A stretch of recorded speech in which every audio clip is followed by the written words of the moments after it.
Theoretically, things should be working well. You find out and you tell us. Florida Talk Real Estate on Facebook, live streaming on a Saturday. Of course, on YouTube as well. Florida Talk Real Estate LLC, home of a ton of informational chunk videos and a live stream, theoretically, on a Saturday. I think it's working. You let us know. If you're not there yet, you can always join in later, check things out. When I say things, I mean, beautiful faces, like our producer extraordinaire. If you dial in to be part of the program, you'll get the voice part. 877-927-6969. Questions, comments, concerns in the world of real estate. You want to be part of the conversation at hand. If you dial in, Jimothy, my brother from another mother, he'll line you up there. What's up, dude? Hello, and good morning. How you doing today, Johnny? Good, man. Good, real good. Awesome. Happy Halloween. Happy Halloween. Yeah, they'll hear the melodious tones, but they won't see you. You got a camera in there? We got to get you on camera. Yes. No, the only camera that was over here, it also had a microphone, so it would have feedback. Oh. So, well, if anybody's going to have feedback, it'd be great from you. Johnny C., that's me, your old buddy, your old pal. Let's get your starting lineup. The very important people on a Saturday morning, like Ross Komarinetz with Brightway Insurance, Juno Beach. What's up, Ross? Not a whole lot. Enjoying this cold weather. Come on. Get to put on a little something you don't normally wear. Makes me feel frisky. You get frisky. all right. I wonder what Halloween was like last night. Yeah, baby. Want a piece of candy? I feel like, like when the weather gets cool, you take the dog out and it's like, whoa. Yeah. It gets a little hyper. It does. I kind of feel weird even bringing it up. When a dog gets that, like the wind's going, they get that like sheen about them, and even their hair raises up. They're like, there's so much smells coming at them through the wind. You know what I'm saying? Yeah. I used to say that it was like sexy, and it's such a weird way of putting it.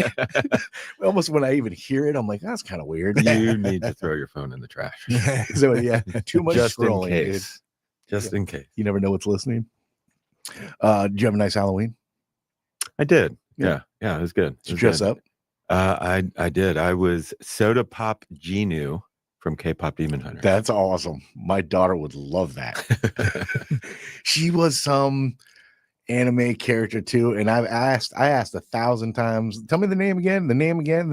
I can't give you the name, but the like mid-school kid aged, they were like, oh, it's so and so. It's so, like they knew it immediately. I was like, well, that's kind of cool. That's a great costume when people are like, I know what that is. Sure, yeah. Right? If you have to explain what you are, it's then not a great costume. You didn't do it right. Yeah. Some kid in the neighborhood was dressed up to be really scary as a job application. Kid, it was awesome. That's clever. Well, great to have you as always on a Saturday, and happy Halloween belated. I hope you had a great evening. Yeah, I was bummed. I wish it fell on the show fell on Halloween. On Halloween? Yeah, that way we could all dress up. Gosh, when was our last Halloween show? I guess you can do the math, right? What? Every 6 years it would rotate around. Yeah, so I guess 19, the year before COVID. You probably dressed up. Probably. Yeah. You're probably the only one, too. We were probably all sucking. If we were on it, like if I was on the show that week, I probably would have. Well, we'll have to go in the Wayback Machine and see what happens. Always nice to see you, my friend. And let's go ahead and say good morning to our fearless leader. I believe we did enough stalling for him on a Saturday morning. 13 plus years now. He's run a top producing Keller Williams team, the Florida Home Pros team, Keller Williams Innovations. You'll find Jimmy D, Jim DePola. Jimmy D, hey, V. Happy Halloween. Hey, thank you. Can you hear me? Because my microphone sounds weird on the headphones. No, you can hear it. Okay, Turn okay, my headphones good up. enough for me. I can tell Jimmy D dressed up because he didn't get all the makeup off. He still got lots of makeup. Actually, I did not dress up for Halloween. Didn't do anything for Halloween because I had a whole Halloween week. Nice. No.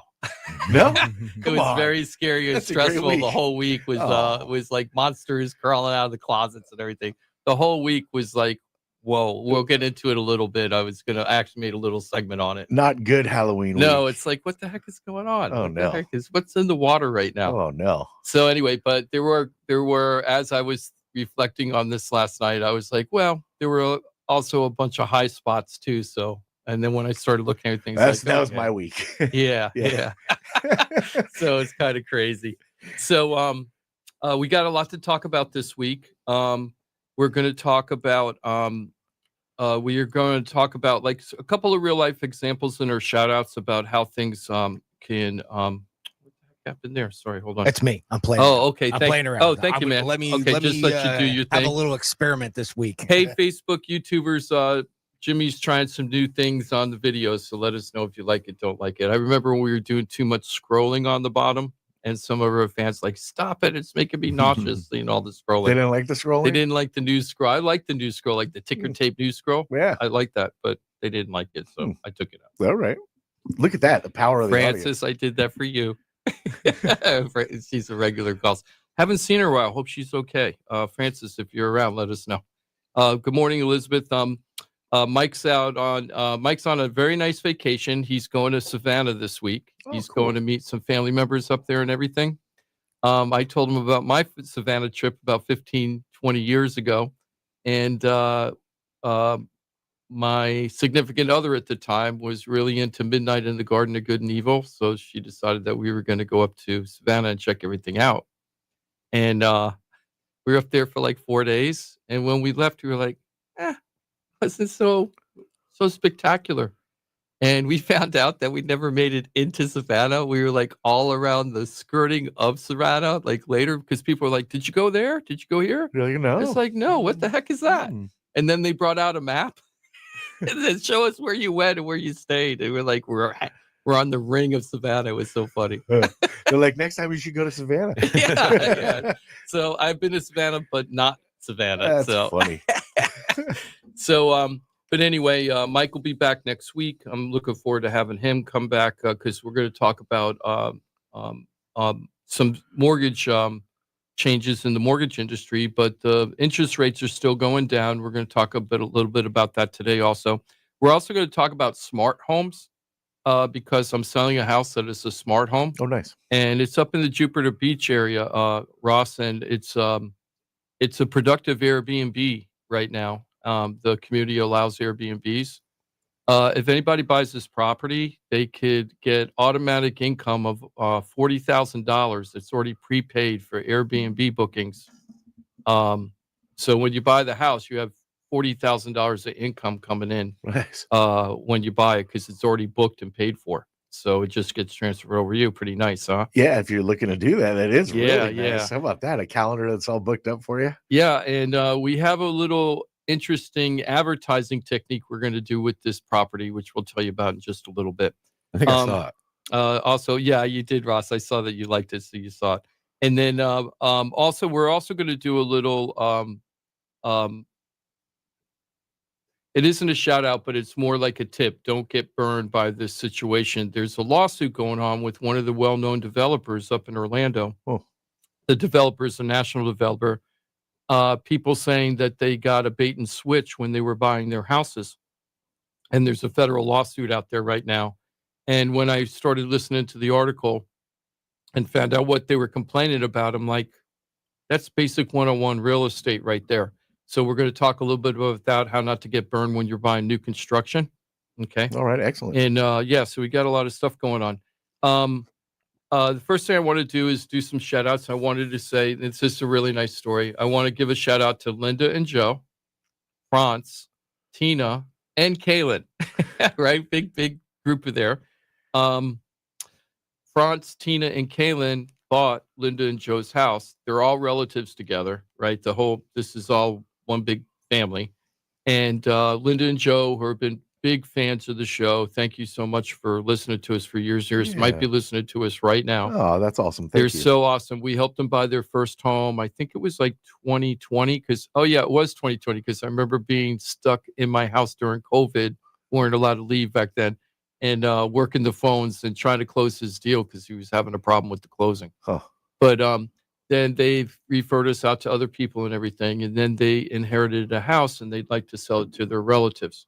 The problem is that the relatives that they were trying to sell it to didn't have mortgage qualifications, so they couldn't get mortgage approved. And that was a big thing because when people find out they can't get mortgage approved, they're usually desperate at that point. And then they'll just listen to anybody who says that they can't get them a mortgage. Sure, just right? jump at a yes. Yeah, it's like, this I say yes. If you got 10 no's and you get one yes, that one yes is probably somebody doesn't know what they're doing. Yeah, and the details don't even matter to you at that point. Yeah, and you're just so desperate. Right. And so when they were having problems with the mortgage, we asked them to go to Mike, and Mike was like, "No way, Jose." Right? It wasn't happening. Yeah, so you were not feeling great. Yeah. So then what happened is we got lucky.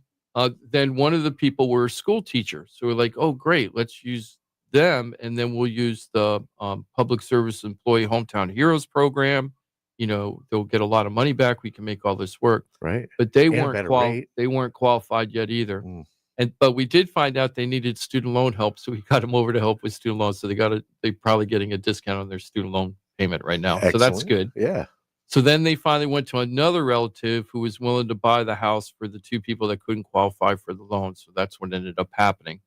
And Joe and Linda were really happy.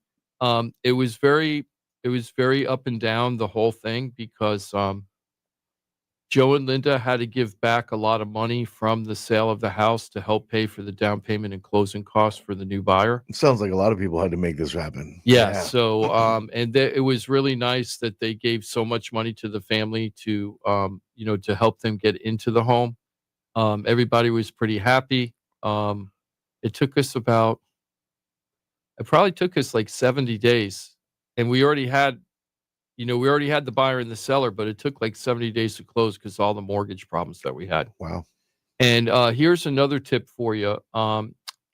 The person that ended up buying the house, they went to the same mortgage company that originally said that the other two people could get a loan and they couldn't get the loan. Right?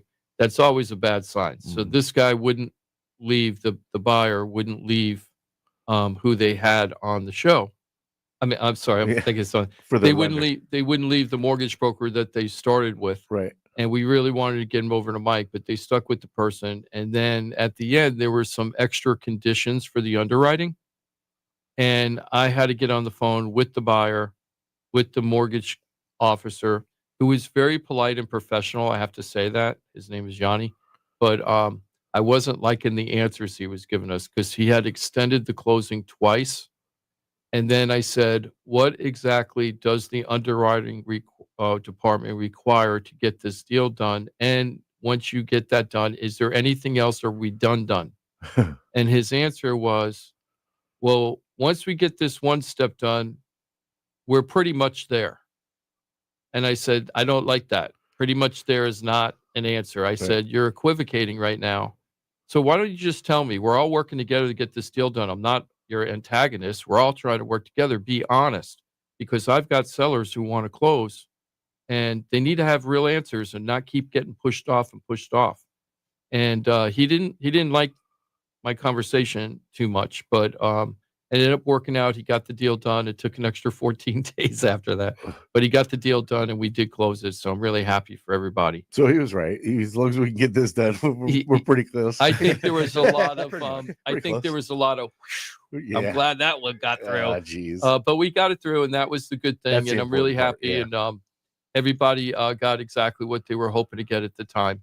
And I'm really happy. And thank you, Joe and Linda, for bringing me out there to make it happen for you. Congratulations. And another benefit was they used Trident Title. So they did not have to leave. They live up in Vero Beach. They didn't have to come down to Wilton Manors to sign. All the signing was done up there, taken care of from at their comfort of their home or the place that they picked up there. Perfect. So thank you for Trident Title for doing that. That's awesome. Ross, I got them over to you. I don't know if they used you or not. I brought them over to you for the insurance, but I don't know if they used you or not. I'm just trying to do all the shout outs for that one. So, yeah. Touching all kinds of bits and pieces from the Florida Talk Real Estate team. I wanted to give a shout out to Troy, Jerry, and Caroline. I finally closed this condo. It was the condo from hell. It's a beautiful condo on the intercoastal with intercoastal views and a small dock in Singer Island. It was a beautiful home, but the owners had the property on the market for a year before I was hired, and they really wouldn't reduce in price at all. And I took the listing higher than what they had it at for a year, right? And they were very unrealistic and nice people, but very stubborn.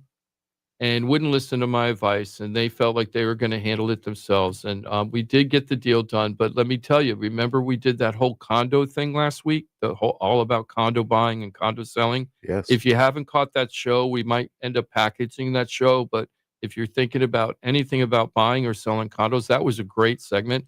We had a bunch of people after, like during the week, said to me that they really liked that segment. It was very informative. One person said, I really liked it, but it was boring. But he goes, but I learned so much, but it was kind of boring. But wow, you guys really know your stuff, you say.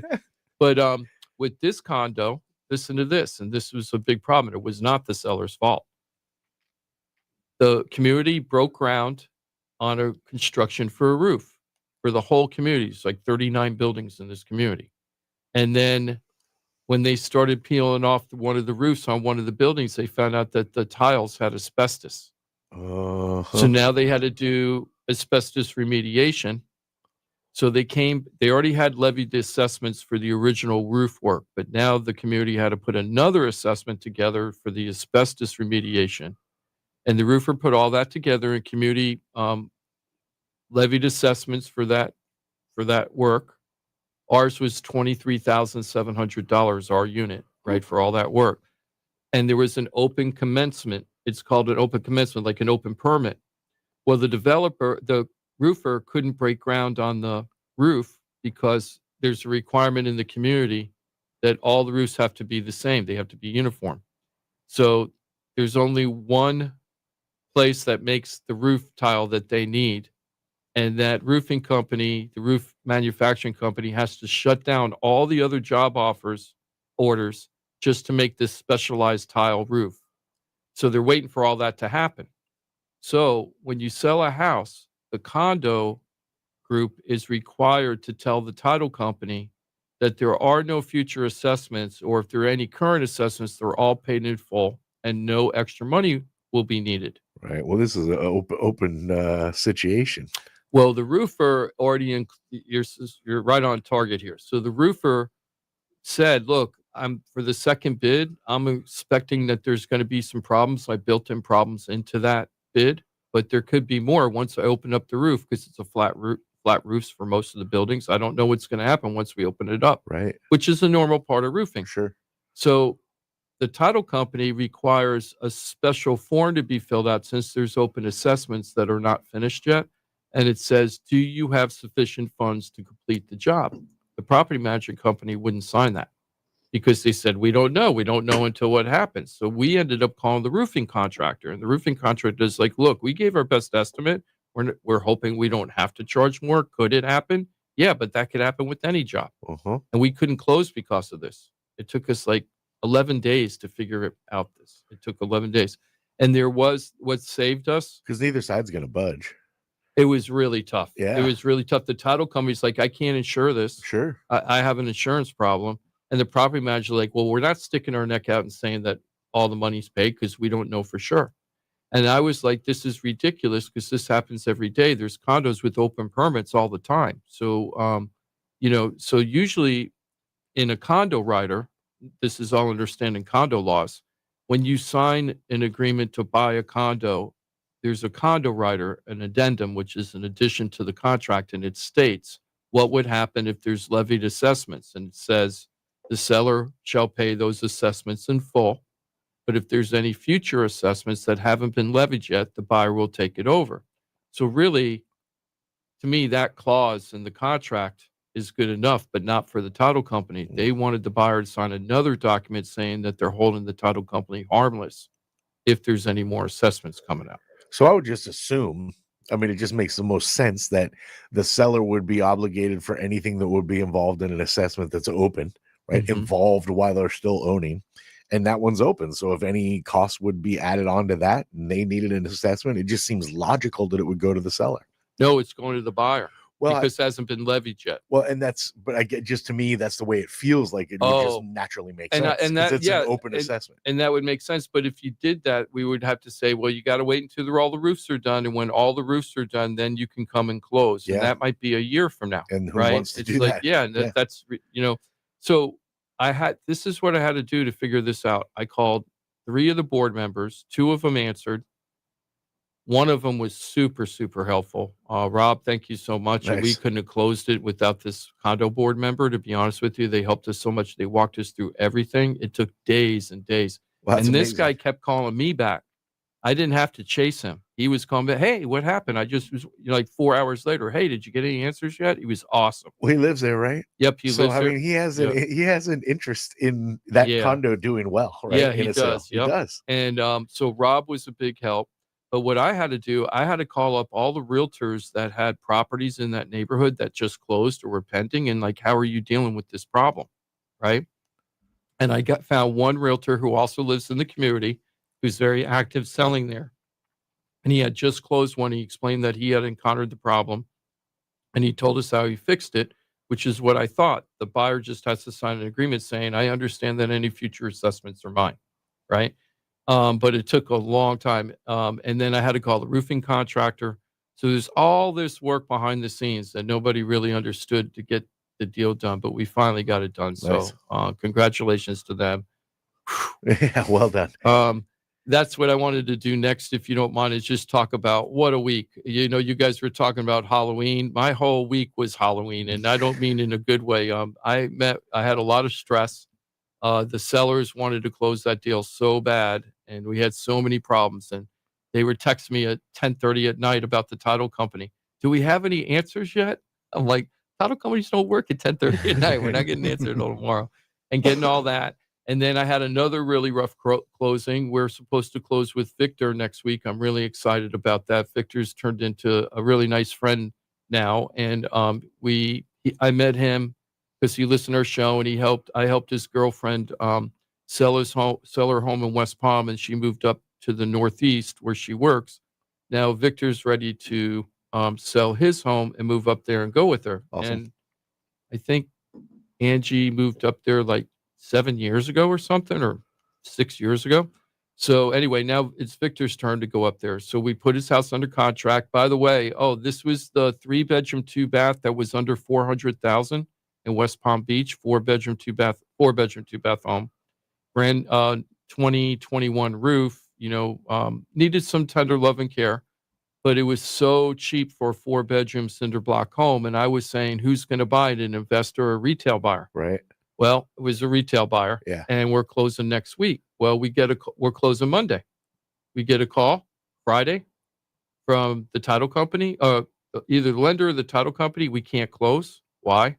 The appraiser said that Jim, meaning me, said that there were tenants living in the property, and that the type of loan that the buyer's using wants to know that there are no tenants living there, and they want to see the house empty before they'll close.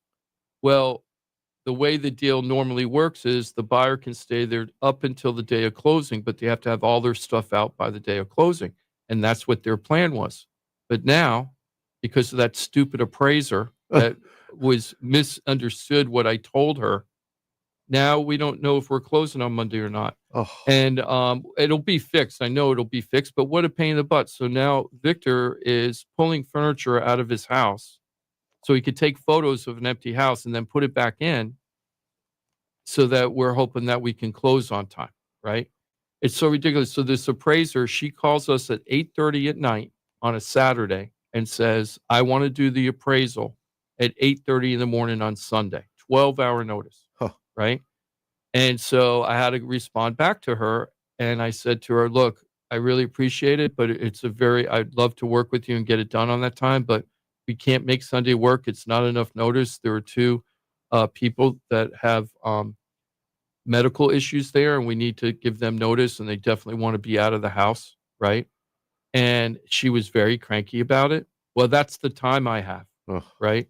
And I'm saying, well, I'm sorry, we can't accommodate that. If you'd like me to talk to the mortgage company directly, I will. She didn't like that at all. So then we came out Monday, right? Just 18 hours later than she wanted to be, right? So I got there. I made sure I had my happy face on because I wanted just to smooth everything over. She pulled up. I walked over to her car. I had my hand out with a big smile. It's like, hi, whatever her name was, Mary Sue or whatever. It's like, hi, hope you're having a happy Monday. I hope you're having a great Monday. And she's like, well, we're finally here. That's how she started. Well, we're here now. And I'm like, okay, it's going to be like that. So I kept my mouth shut and I let her do her thing. And then she's like, "Where's the air conditioning?" And I go, "In the utility room." "Well, where's the utility room?" I go, "In the kitchen." I mean, it was right there staring in your face. All you had to do is open up the door, right? And you could tell it's utility room.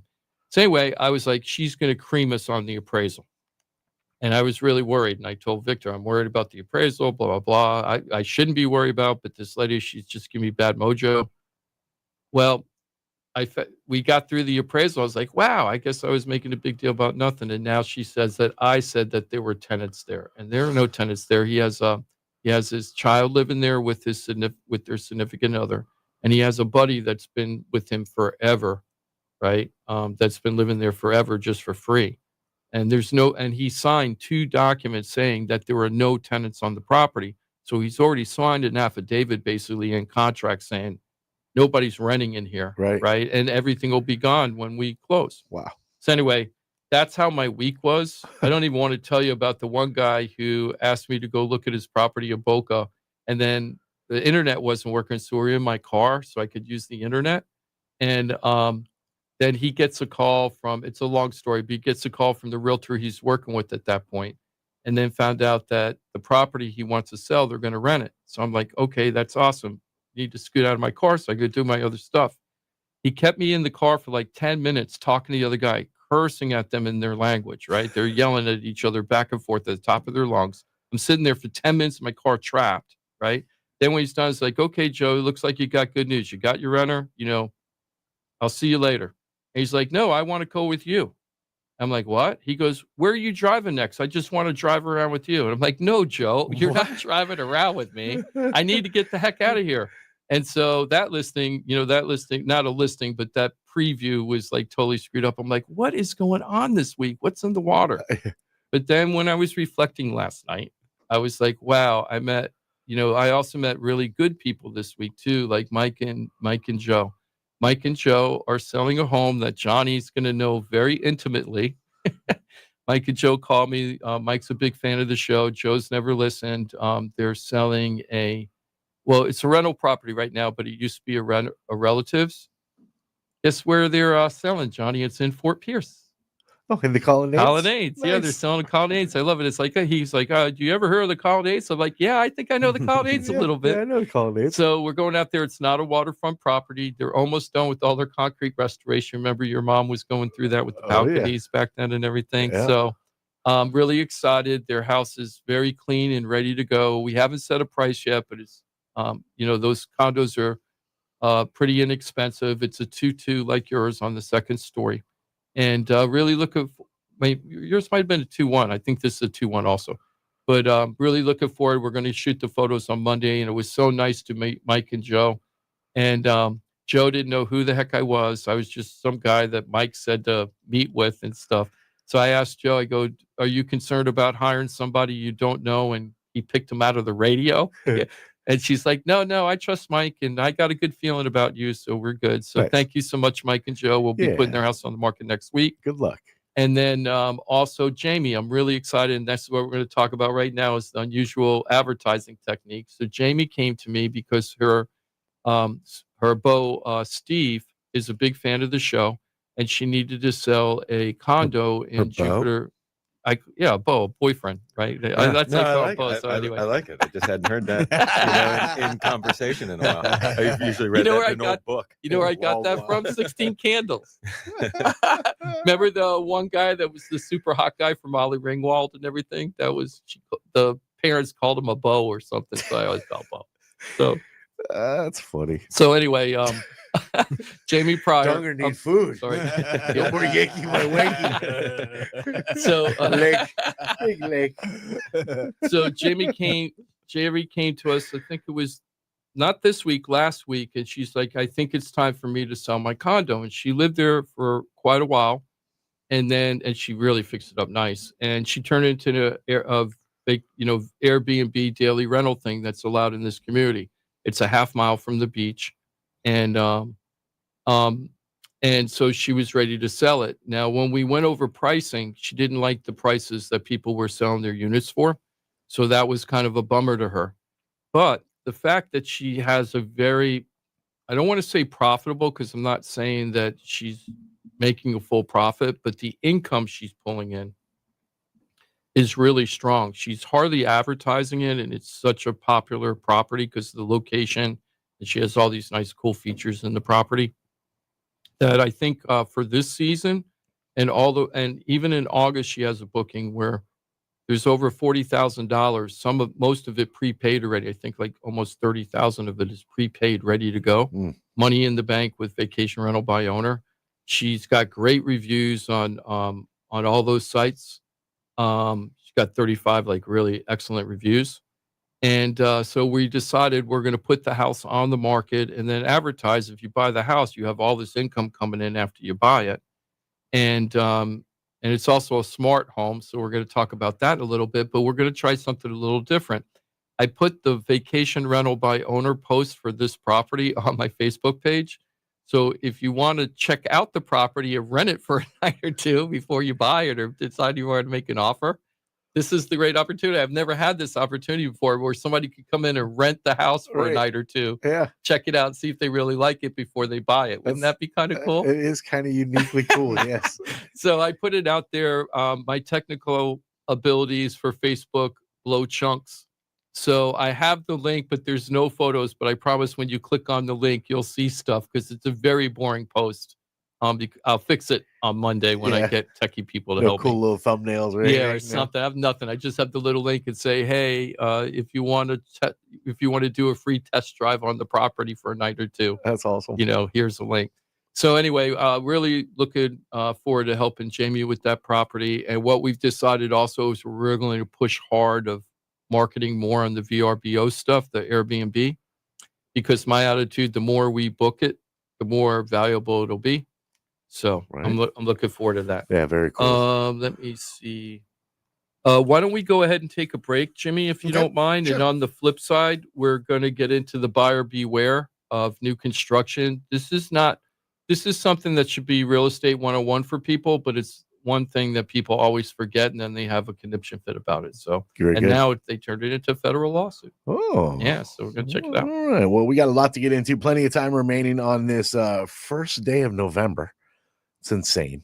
Already November 1st. Oh, my goodness. Thank you very much for being with us every Saturday. We mentioned the Facebook page. Florida Talk Real Estate has a Facebook page, and you can check out that link that Jim was just talking about. Of course, you got a YouTube page as well. We live stream on both on a Saturday. Check them out. Hit the share button there whenever you can. That's a beautiful thing. Always remember as well, Florida Talk Real Estate is a .com, your one-stop real estate shop. You get a team of pros, experts in their field, and you get them all one click away. FloridaTalkRealEstate.com. If you like picking up the phone old school style, there's a hotline. You'll find it at FloridaTalkRealEstate.com. 888-973-7828. Answered 24 hours a day, 7 days a week by a live body. Again, there's a contact page. Lots of ways to get in touch. When you're buying a home, selling a home, stuck with a home, you don't know what to do. If you need a professional touching the world of the real estate market, we got just that for you. One click away. FloridaTalkRealEstate.com. Know it, use it, love it, share it. You can change lives, including your very own, with the pros of FloridaTalkRealEstate.com. We're back in 4 minutes. Thanks for being with us every Saturday right here on Real Radio. The visual aid you need for all the freaky stuff we talk about on the radio. Find it at realradio921.com. Real Radio weather. I'm CBS 12 meteorologist Charlotte Carl. The rest of your Saturday will continue to be beautiful. Under that nice sunny sky, temperatures will climb. We're expecting them to get into the mid and upper 70s, low 80s in some areas along the coastline. We are expecting a little bit more moisture to come back into the forecast tomorrow, just increasing your humidity. This report is sponsored by Unbound.org. Right now, there are young people across the world facing a tough choice: continue their dream of education or drop out to help their family put food on the table. You can help change their future in a single moment. See how far your support can go at Unbound.org.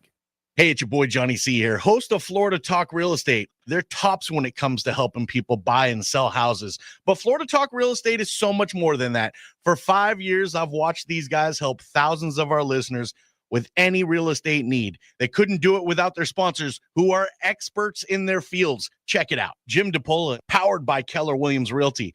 Their team specializes in helping people sell their house for top dollar, and buyers get great deals on the purchase of their home.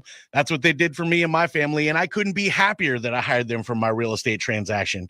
Mike Rao from the mortgage firm is one of our favorite guests on the show, and he is the mortgage guy. Whether you're looking for a refi or a mortgage to purchase a new home, Mike Rao will get you the answers you need. The mortgage firm is licensed to do loans in Florida, Alabama, Tennessee, and Georgia, and they have local offices that cover all of South Florida. So if you're thinking about a refi or a new mortgage, go to the mortgage guy, Mike Rao, and find out what he can do for you. The Mortgage Firm, Inc., NMLS 189233, Florida license MLD 78, equal housing lender.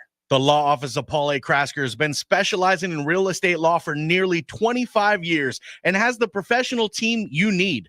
Upside down with your house, Paul's team can help you conduct short sales, loan modifications, even if you're behind on payments. They also help you with foreclosure defense and bankruptcy. They can even help you get a student loan modification and repair your credit to get the score you need. Paul's full-service team has helped thousands of our listeners, and they can help you too. Trident Title LLC is the largest privately owned title company in Florida. When you need a title company to complete a refi, home purchase, or sale, Trident Title has got you covered. Not only do they offer competitive pricing, Trident Title has attorneys on staff to make sure if you have bumps in the road declaring title that you can get the job done. Beware, not all title companies in Florida have attorneys on staff. Trident Title does and complies with all the new federal regulations released last year. Ross Komarinetz, owner of Brightway Insurance, has been helping our listeners get great rates on homeowners insurance plans. Haven't checked your homeowners insurance policy in a while? This is a great way to help reduce your monthly mortgage payment. Ross can also help with renters and auto insurance. Ross is only a phone call away and can usually get the answers you need same day. Call Ross today at 561-425-6228 or drop by his office at 873 Donald Ross Road in Juno Beach. So now you know why I'm happy to be part of the Florida Talk Real Estate Show, the longest running real estate show in Florida. And all these sponsors are just a phone call or a click away. Just call 888-973-7828. That's 888-973-7828. Or go to floridatalkrealestate.com. That's floridatalkrealestate.com. And don't forget to use the most accurate search engine to find your new home or ask for a free home valuation because floridatalkrealestate.com has you covered. That's floridatalkrealestate.com. This is Real Radio 92.1 and 101.7. Real talk for the Palm Beaches and the Treasure Coast.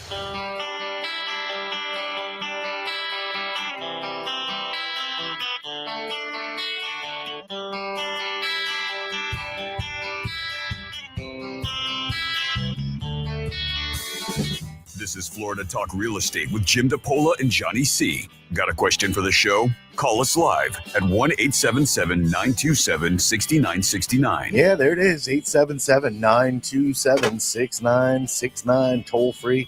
If you have question, comment, concern on the world of real estate, want to get involved with the conversation at hand, dial in. You're more than welcome. We got about an hour and a half remaining on this Saturday, November 1st. Johnny C is me. Jimothy's our producer extraordinaire. What's up, my dude? Hello, and good morning. Good morning to you as well. Ross Komarinetz is with us on this Saturday. He's with Brightway Insurance, Juno Beach. Ross, how you doing? I am doing well. Always good to see you. Cool. Are we getting it all weekend? I don't know. I hear we get another cool front coming behind this one, which is always exciting. But when I hear that, I'm like, does that mean it's going to be like 90 in Africa hot out there between? Or is it going to be just like nice and like, I'll take either. I don't know. I'll take either because you get hot again, then you get cold again. It's like, I'll take either one. I'll take either, or I'll just take the I like that a little better. Wow.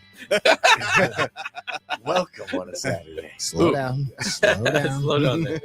So what gets you most excited, Ross? For me, like I'm wearing a pseudo like hoodie thing. It's a hoodie. I mean, it is. I think I've worn it 3 times. Mm-hmm. I don't ever get a chance to wear it. Yeah, because Halloween, right? Well, no. Hoodie weather. It's just hoodie weather. Isn't that pumpkins? It is not. Oh, I thought those were pumpkins. Nope. Oh. It's Tool, the band Tool. Oh, okay. Lateralis. I'm still out. But I never get to Is that wear it. reversible? It is. Yeah. Nice. Yeah. Nice. Pretty pimpy, right? Yeah. I like the other side. Yeah, I would look at my Yeah. shirt. You should be like that. It looks a lot. Yeah, that's really cool. But is it get to wear like you got a, what is that, a Volcom? It's not Volcom. No. What are you rocking? Just a hoodie though. Like you're not wearing that when it's 90 out. Only on Saturdays when I come in here because it's freezing. Because it's freezing in yeah. here. But no, it's nice to wear it outside. Outside, yeah. Yeah, a little cool. You're still warm on the inside. Right. It's cold. Your hands are a little chilly. Like, But you're like, I'm gonna go stuff them in the middle pot. Ooh. whatever you're gonna do today and still be rocking the hoodie. Like that's cool. Yeah. It's nice to open the slider and let the screen door open, just let some fresh air in the house. Dude, yeah. It's beautiful. Yeah. Like to see the temp in the house Yeah. without the air making it 77. You're Yeah. like, oh, how awesome is that? Yeah. I know when I didn't know the cold front was coming in because I've been so clueless the whole week. And I came home, I think it was yesterday, day before, and I had my temperature set for a certain temperature. And I always have to reduce it, as soon as I get home, to make it cooler in the house because I don't have a smart thing on my thing.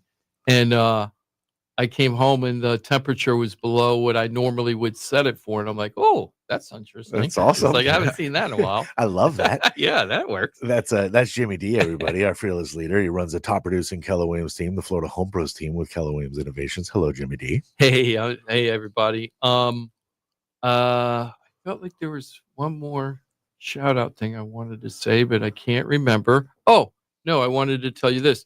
Hey, everybody, if you guys are YouTube listeners or watchers or whatever you want to call it, now the system we use, StreamYard, is now very phone friendly. So you don't have to be on a computer or anything. Our faces won't be cut off, all that. You can see it on a phone.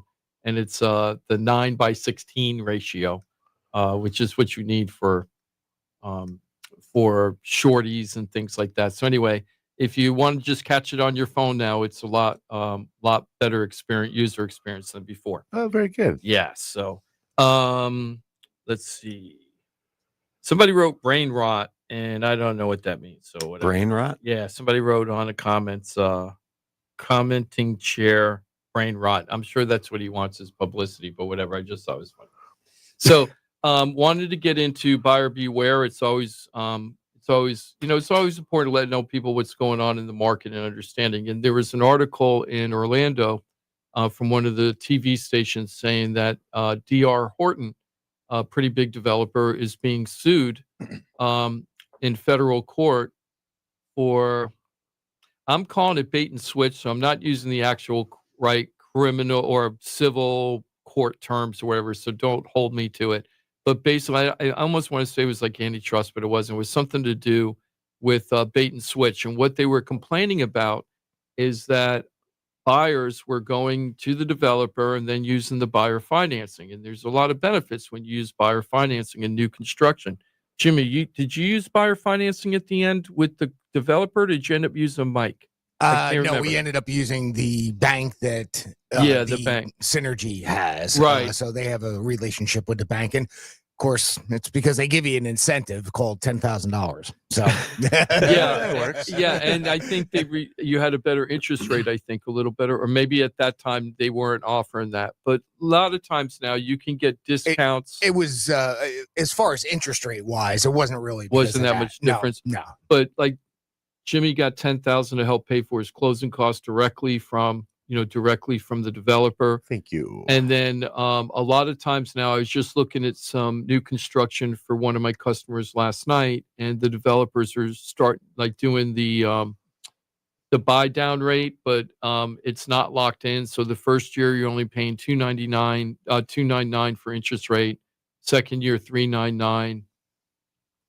The third year I think is $499, and then the fourth year you go to whatever the prevailing rate is. So you save a lot of money in the first couple of years.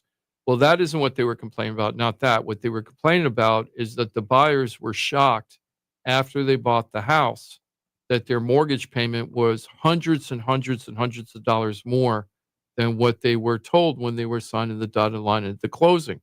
And this was another complaint that was very common up in the villages. The villages up in North Central Florida. That's the biggest retirement community, like the whole gazillion universe or whatever.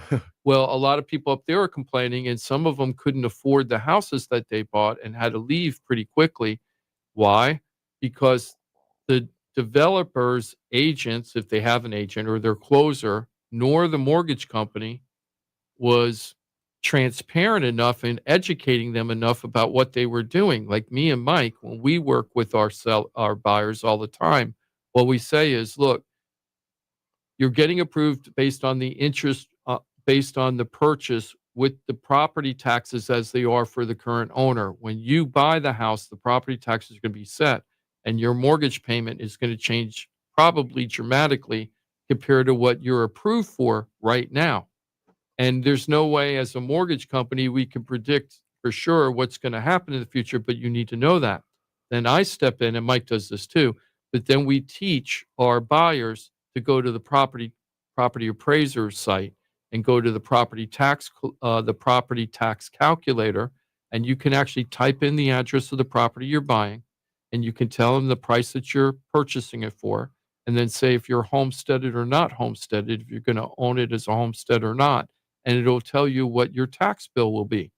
And it's going to be pretty close to the new tax bill. It shows you their tax bill, doesn't it? I'm pretty sure. No, it shows you what your tax bill will be when you buy it. Oh, sure. But also, like, I think if you look up that property, it shows you what their current tax Oh, bill yeah. is. I mean, it shows you what. Oh, yeah, but that's totally not. That's not what your tax. That's bill not is. what your tax Of course. bill. Well, So because if you have anybody that's educated and they're teaching you along the way, there's portability. I mean, there's a lot of things that's involved with what your future taxes are going to be. yeah, but this is basic 101, Johnny. Even if you don't have portability or anything, somebody should tell. In my opinion, somebody should be telling the buyer, "Hey, look, this. You got in with this loan based on the current tax rate, but that's not going to be yours." DJ, we just did. There was GJ. Here's another shout out. GJ went into contract on, I think it was last Friday. He went into either Friday or Monday. He went into contract on a small condo in Royal Palm Beach that he's really looking forward to close on. But what DJ was very, very cost conscious. So what I explained to him, I showed him how to do the math and showed him what his projected bill will be. And then we took that number, the new tax bill number, and put it into Mike's app and said, this is really what your mortgage, this is what you're being approved for and you're going to get. Right. And this is what it's going to be. But 9 months from now, this is what you're really going to be paying. You got to be prepared for that. That's right. Well, they didn't do that with D.R. Horton. And the problem is when you buy new construction specifically, the tax bill most of the time is just for the land. And then after you buy the house, then they'll turn it into a property that has assessed value for the building that's on top of the land. So if you're just being approved and all the tax bill right now currently as exists on the property appraisal site, like you said, is just the land, your tax bill is going to be way higher after the property's been improved. And the same thing happened with the villages. The people were buying up there and nobody told them, hey, the tax bill that you're basing this on is not going to be your tax bill. And people, a lot of people up there are on fixed income. And like, I can't afford an extra $600 a month. Nobody told me. So don't do that. And that way you don't have to get involved in a lawsuit, right? All you have to do is ask a couple questions, avoid a lawsuit. So look, this is all about hiring the right people that got your back and not just trying to get the deal done because that's their thing. So make sure this is just another great reason why buyers should really consider bringing an agent in as part of the sale. Yeah. They think that they're saving a lot of money, especially in today's market. They're not. And one of the things I'm offering right now is if the buyers want to work with me, and if I get a real estate, I'm not going to get into all of it on the show, but a lot of these developers are offering almost double what you would normally get for a real estate commission. And my buyers that are coming with me that are buying new construction, I'm going to pass on those savings to them by giving them some of that double commission back. Oh, nice. So that'll be more help with the closing costs and everything. That's beautiful. So if you come to me and then you got somebody that's going to have your back, making sure you walk through the process and try to negotiate better deals and knows what's going on and saying, hey, that isn't really going to be your mortgage payment, and also teaching them, like I have a customer that's looking at some resale properties up in North Port St. Lucie. Properties are in pretty poor shape, but for the same price, they can buy brand new construction. They don't want to be in an HOA. Well, what I explained to them is that if they buy the new construction, that probably, depending on the community, the insurance discounts they're going to get for home insurance is probably going to offset that HOA fee, if not completely wipe it out, at least cover most of it, right? Depending how big the HOA. Now, Jimmy, when you bought, you didn't move into an HOA, so you didn't have to worry about that. No, it wasn't even Yeah. yeah. Yeah, Yeah, but we wouldn't have considered. If you don't mind, if I can jump on to one thing too, and I don't know if you said it or not, or I just didn't hear it the right way. But the other thing too with those taxes and not knowing the difference between just the property and then what it'll be with the house, you won't know it right away because you're not going to get your tax bill right away. You're going to find out a year too late, and now you're going to have to make up that extra money. Plus, your mortgage is going to have to go up even higher to cover for the next year's into your escrow. That's the thing. So it's not even up front. Yeah, and it's about 9 months is what Mike says. I don't know why the 9 months, but it's usually about 9 months after you buy the house. That's when you find out that you're behind on your escrow, right? And then what happens is, let's say that you were supposed to be, I'm making up numbers here. Let's say that you're supposed to be paying $1,200 a year for your taxes when you bought it. Uh-huh. But the tax bill is really $3,600 a year. So that's $200 a month more than you were budgeting. So for 9 months, you've been collecting $200 less than what you need at the end of the year. Mm-hmm. So then when the bank finally realizes all this, they call you up or give you a letter and say, hey, you got to give us X amount of dollars to catch up all your delinquent, even though you're not delinquent, but you're undercovered property taxes up to this point, and then we're resetting your mortgage payment from now on an extra $200 a month to cover it all. Now, $200 a month, that's a good day. Some of these people are paying $600, $700, $800 a month more than that they were planning on their budget. If you don't have $200 in your budget, it doesn't matter if it's $2 if you don't have it in the budget. Exactly. You don't have it in the budget.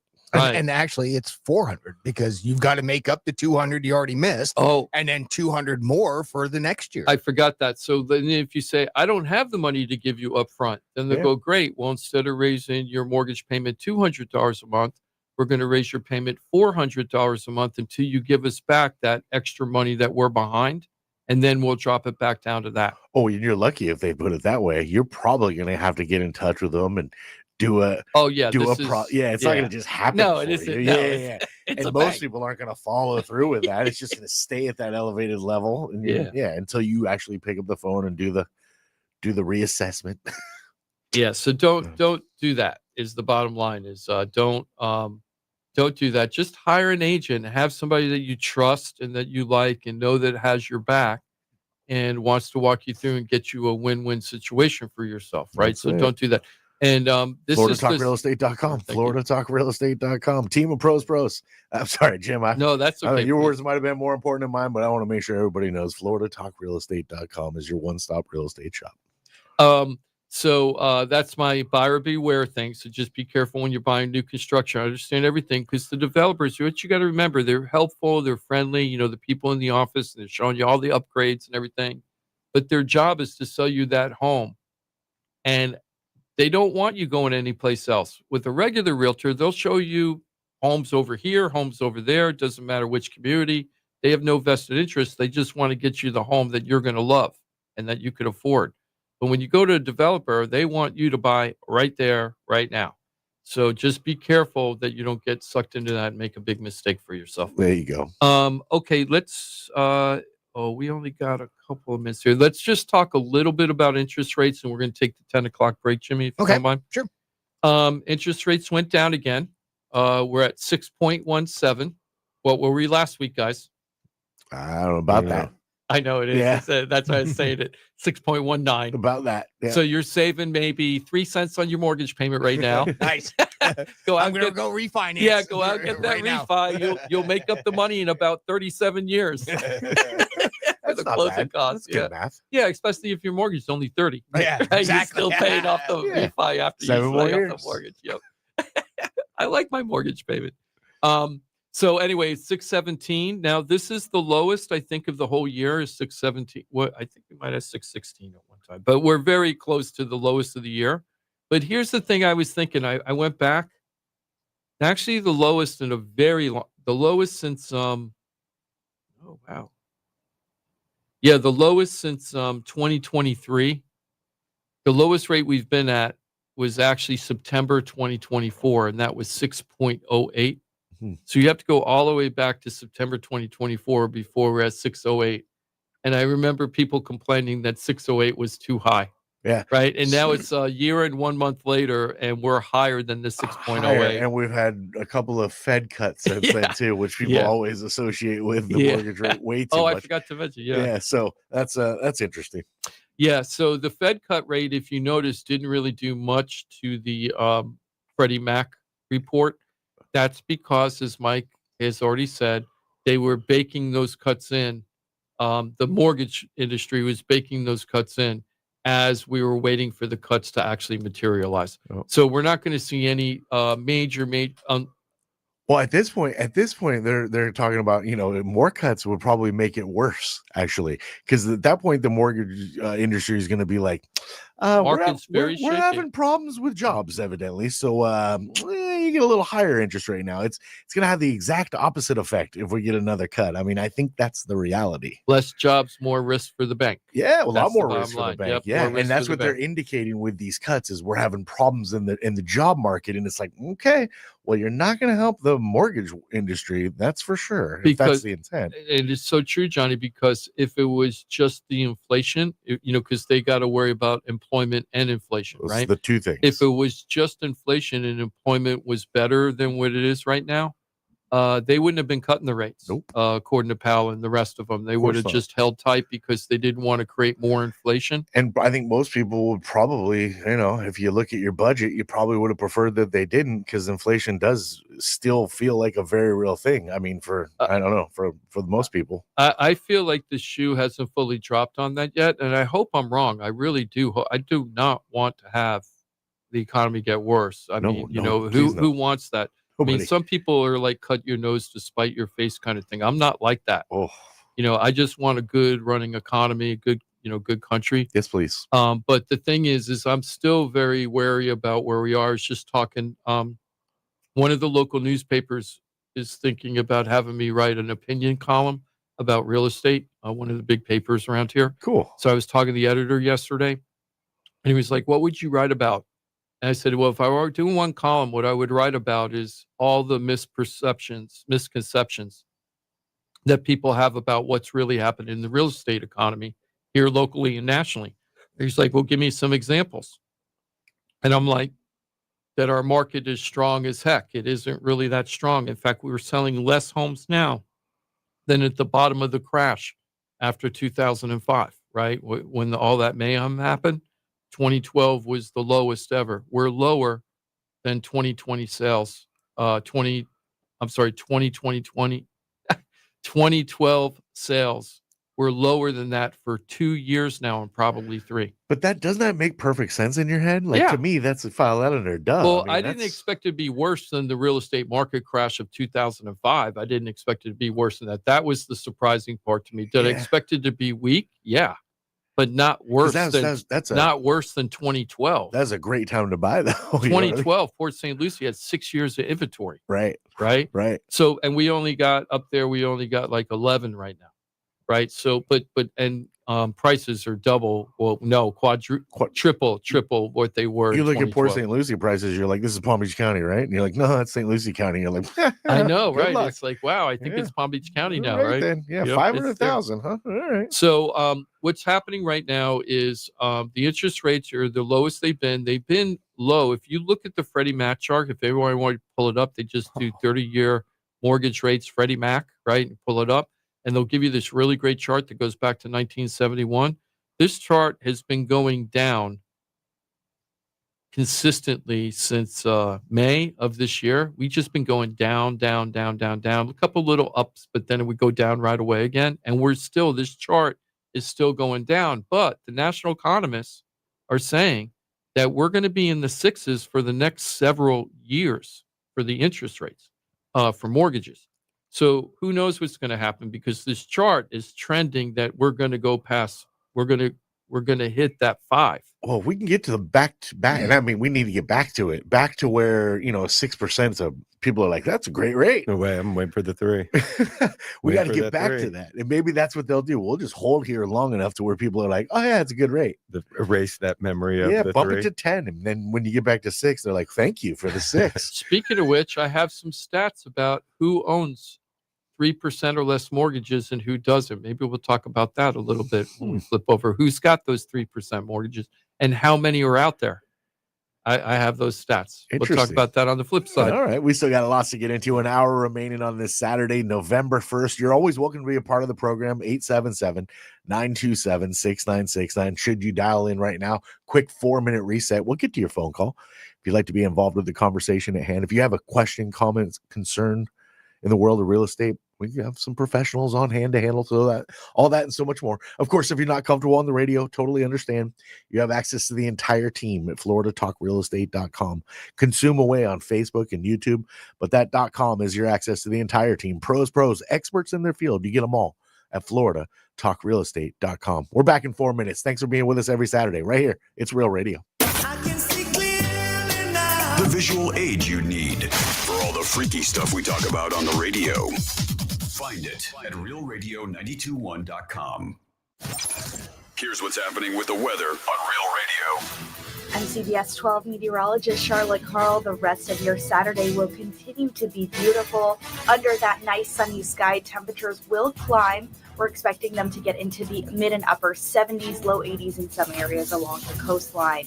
We are expecting a little bit more moisture to come back into the forecast tomorrow, just increasing your humidity. This report is sponsored by Compassion International. Every day, a child in poverty waits for a sponsor is another day of hopelessness. There are thousands of kids who've been waiting over a year. End their wait. Sponsor a child with compassion today. Just text the word radio to 83393. Hey, it's your boy Johnny C here, host of Florida Talk Real Estate. They're tops when it comes to helping people buy and sell houses. But Florida Talk Real Estate is so much more than that. For 5 years, I've watched these guys help thousands of our listeners with any real estate need. They couldn't do it without their sponsors, who are experts in their fields. Check it out. Jim DePola, powered by Keller Williams Realty. Their team specializes in helping people sell their house for top dollar, and buyers get great deals on the purchase of their home. That's what they did for me and my family, and I couldn't be happier that I hired them for my real estate transaction. Mike Rao from the mortgage firm is one of our favorite guests on the show, and he is the mortgage guy. Whether you're looking for a refi or a mortgage to purchase a new home, Mike Rao will get you the answers you need. The mortgage firm is licensed to do loans in Florida, Alabama, Tennessee, and Georgia, and they have local offices that cover all of South Florida. So if you're thinking about a refi or a new mortgage, go to the mortgage guy, Mike Rao, and find out what he can do for you. The Mortgage Firm, Inc., NMLS 189233, Florida license MLD 78, equal housing lender. The law office of Paul A. Krasker has been specializing in real estate law for nearly 25 years and has the professional team you need. Upside down with your house, Paul's team can help you conduct short sales, loan modifications, even if you're behind on payments. They also help you with foreclosure defense and bankruptcy. They can even help you get a student loan modification and repair your credit to get the score you need. Paul's full-service team has helped thousands of our listeners, and they can help you too. Trident Title LLC is the largest privately owned title company in Florida. When you need a title company to complete a refi, home purchase, or sale, Trident Title has got you covered. Not only do they offer competitive pricing, Trident Title has attorneys on staff to make sure if you have bumps in the road declaring title that you can get the job done. Beware, not all title companies in Florida have attorneys on staff. Trident Title does and complies with all the new federal regulations released last year. Ross Komarinetz, owner of Brightway Insurance, has been helping our listeners get great rates on homeowners insurance plans. Haven't checked your homeowners insurance policy in a while? This is a great way to help reduce your monthly mortgage payment. Ross can also help with renters and auto insurance. Ross is only a phone call away and can usually get the answers you need same day. Call Ross today at 561-425-6228 or drop by his office at 873 Donald Ross Road in Juno Beach. So now you know why I'm happy to be part of the Florida Talk Real Estate Show, the longest running real estate show in Florida. And all these sponsors are just a phone call or a click away. Just call 888-973-7828. That's 888-973-7828. Or go to floridatalkrealestate.com. That's floridatalkrealestate.com. And don't forget to use the most accurate search engine to find your new home or ask for a free home valuation because floridatalkrealestate.com has you covered. That's floridatalkrealestate.com.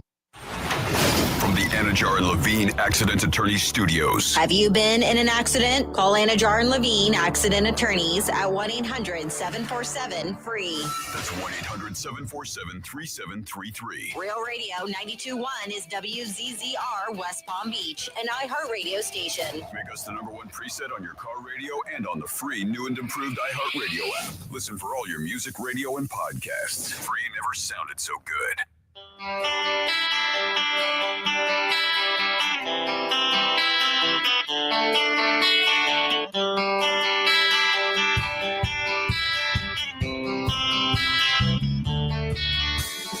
This is Florida Talk Real Estate with Jim DePola and Johnny C. Got a question for the show? Call us live at 1-877-927-6969. There it is, 877-927-6969. If you dial in, I promise Jimothy's going to answer. He'll be pleasant. He may actually even put you on the air with your question, comment, concern on the world of real estate.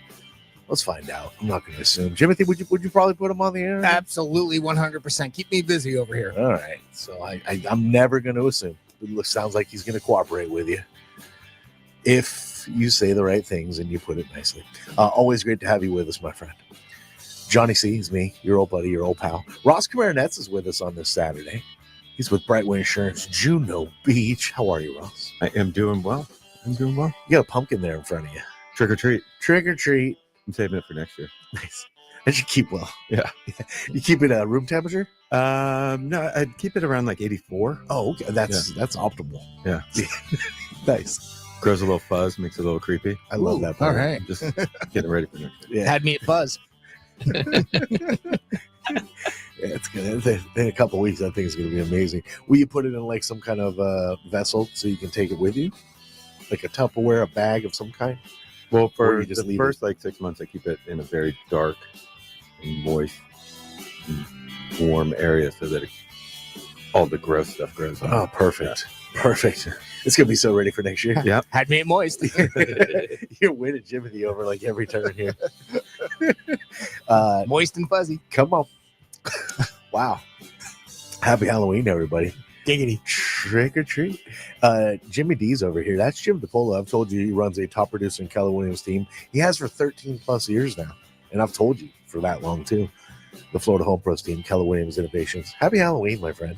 Hey, happy Halloween, everybody. You know, when you were talking about the pumpkins, I watched a little TikTok-y video or whatever, and they had a lab that they went to a pumpkin patch, and they let the lab pick out their own pumpkin. Oh. And it had a stem, so, you know, it was walking around, and it turned into, like, the dog's pet. And it didn't eat the pumpkin. It only kept it from the stem. And it would walk around all proud with the pumpkin all over the place. And for days and days, it was doing it. And then finally, the stem broke, but the pumpkin was still good. So the family got a basket with the big loop on the top and put the pumpkin in it. And the dog was walking around with the basket with the pumpkin in it. And then finally, the pumpkin died. And then they got it a stuffed pumpkin, you know, like a toy pumpkin. Nah. It's like, that's not the same. That's not the same. It's not the same. Appreciate your efforts, but it's not the same. It was kind of funny when I thought it was very creative that when the stem broke, they put it in a basket and he was still happy and he was walking around. He didn't care. It's like, that was really Just wants to show off his pumpkin. Yeah. Labs are amazing. And then another lab video I saw, I should have done this with I couldn't because I didn't have chocolate lab. They had a chocolate lab. Can you tell what kind of dog I'm buying soon? They had a chocolate lab and they took some stuffing, like, you know, cotton stuffing kind of stuff, and took some cardboard boxes and put them on the side of the dog, you know, it's rectangular, and then put the stuffing on the inside towards the dog. And then the brown outside of the cardboard, they put little black circles on. Yeah. And the dog became a s'mores. right? Because you had the cotton for the marshmallows and the cardboard for the thing. I thought that was kind of funny. S'more dog. I was like, but you only could do it with chocolate. You only could do chocolate lab. Well, it's only. I mean, if you want to make a real s'more, yeah, exactly. You want some more? Oh, cuties. Wanted to talk a little bit about smart homes. I'm not really very well versed in smart homes because when I used to renovate homes and everything, that technology like Ring wasn't out. Just the basic smart stuff. None of that was really out. So I was really never involved in that much right now. But smart homes are becoming more and more. And I was just reading an article about all the things that people love about smart homes and how when you have a smart home, one of the hardest things to do is to let buyers know how smart your home is, because a lot of it, you don't see it because it's an app in your phone and you can do all these crazy things. And a lot of people don't know when they're walking around. So I thought there would be kind of a couple of, I have hiccups. I thought we'd talk about a couple of things about smart technology. Okay. Which will tie us back to that Airbnb property because she's got a smart home. Jamie's got a smart home. Nice. And I thought it would be good to talk about. So obviously rings, like the Ring system, where I'm using brand names here, but the camera system outside that let you know when people come and go. The Ring system. That brand has done a remarkable job of becoming like synonymous with the actual system. The name, the brand has become synonymous. They've done a great job. Yeah. And remember, they didn't start this way because they were already doing it, but they went on Shark Tank too. Oh, good for them. People didn't. Shark Tank turned them down. They didn't think it was going to be a thing. Nobody bought it. And it was the biggest Shark Tank product ever that was on that show. That was the biggest one ever. Right. So they just all missed out on it. Miss. Yeah, that was total miss. Total miss. Swing and a miss. Yeah. That's Dave Winfield swing and a miss. Yeah. Exactly. So, rings are really good, and that's really good. Most people know that, though, because when you go to the front door, you'll see the ring there, and they kind of know what a ring is. But you know what the second most desired feature is? I had no idea. Like a smart home, anything to do with smart homes, like turn stuff on, turn stuff off, all that kind of stuff. Security. AC. Yep, you're right. Yeah, smart AC. Smart. Now they have, and I didn't know this. Did you know they have AI thermostats now? I didn't know that. I just looked it up because I read about it in this article. So wait a minute.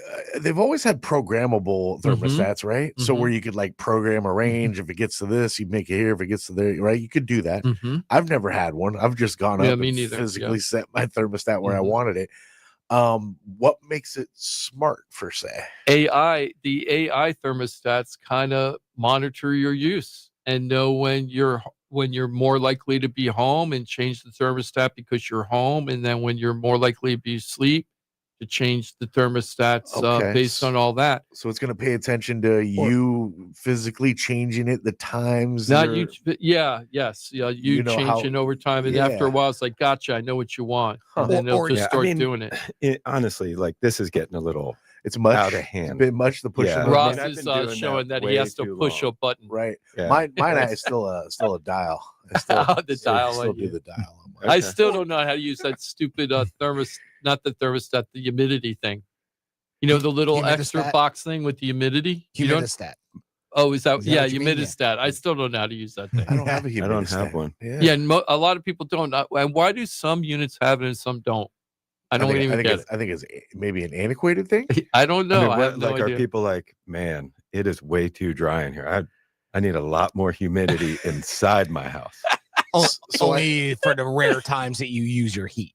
Right, that's when people would want it. Oh, really? They were popular. They're popular up north to put humidifier in your actual HVAC system, so that you could add moisture to the. If you have a forced air unit. Now, if you have a boiler with steam or hot water, it's different, obviously. But with forced air, and of course that's what we have down here.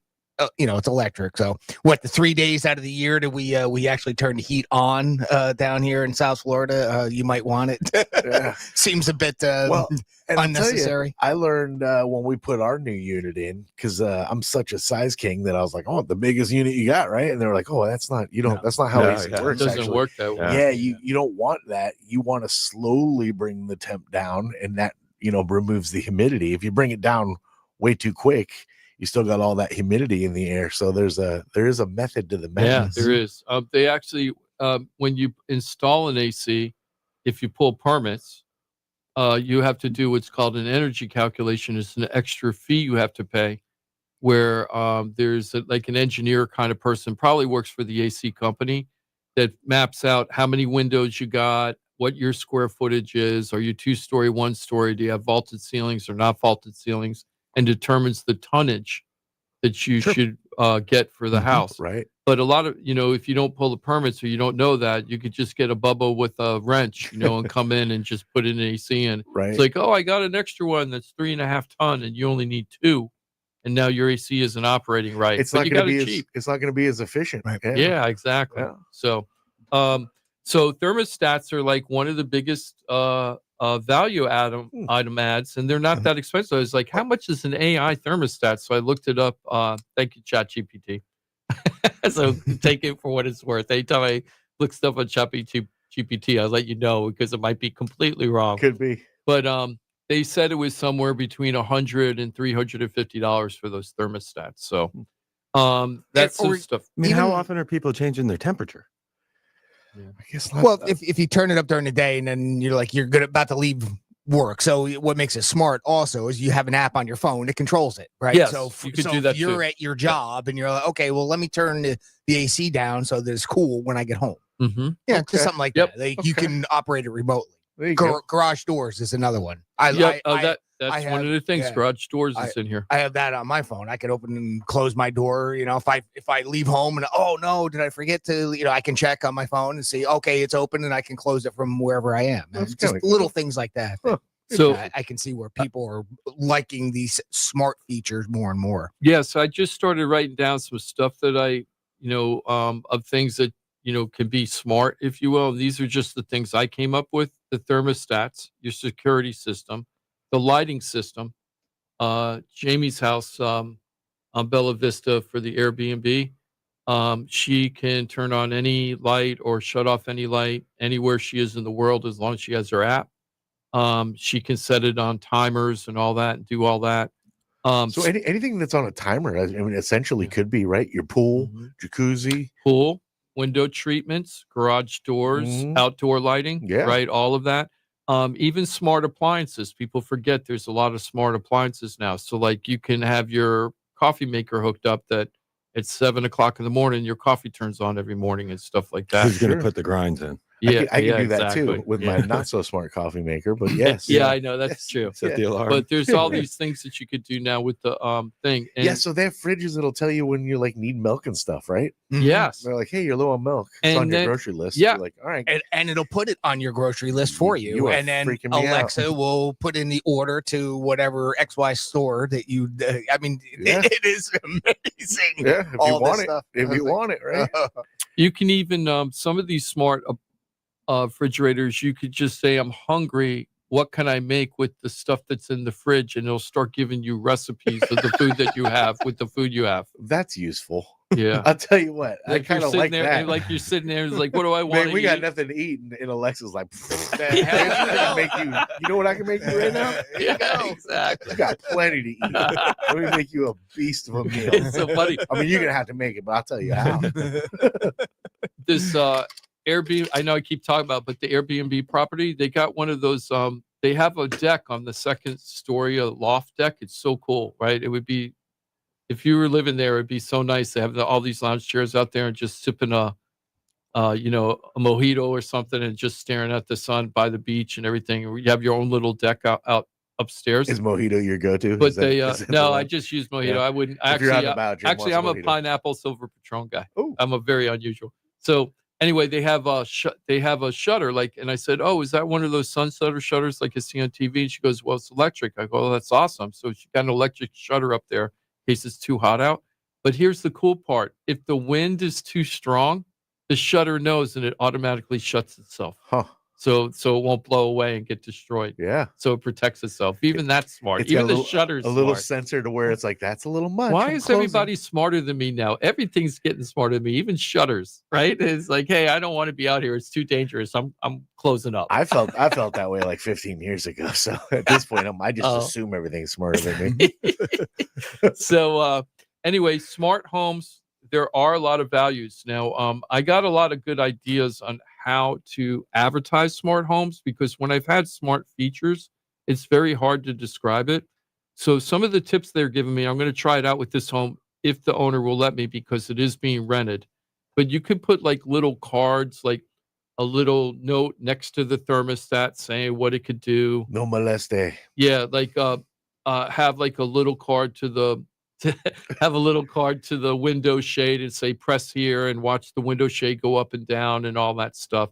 And you can like have like little features all over the house where it's like, oh, try this, try that, and see how it works. Yeah. I think that would add a lot of value if you have that kind of stuff, because certain people, they just eat that stuff up with a spoon. They want the smart stuff. I can't walk down the toy aisle and not hit every try me button in the aisle. Yeah, you got Can you to. imagine being in the house? Be like, boom, boom, boom, boom, boom, boom, boom, boom, boom. What's that do? I don't know what that does. Stand over there. You see anything? Anything? I don't know what it did. Go outside.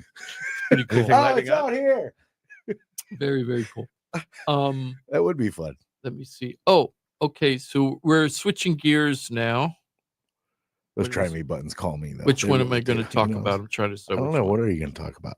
Okay, I already talked about DR Harden. I can tell you Florida Talk Real Estate is .com. FloridaTalkRealEstate.com is the one-stop real estate shop. A team of pros is what you get. And you need a team when you're looking to buy a home, sell a home, you're stuck with your home, you don't know what to do.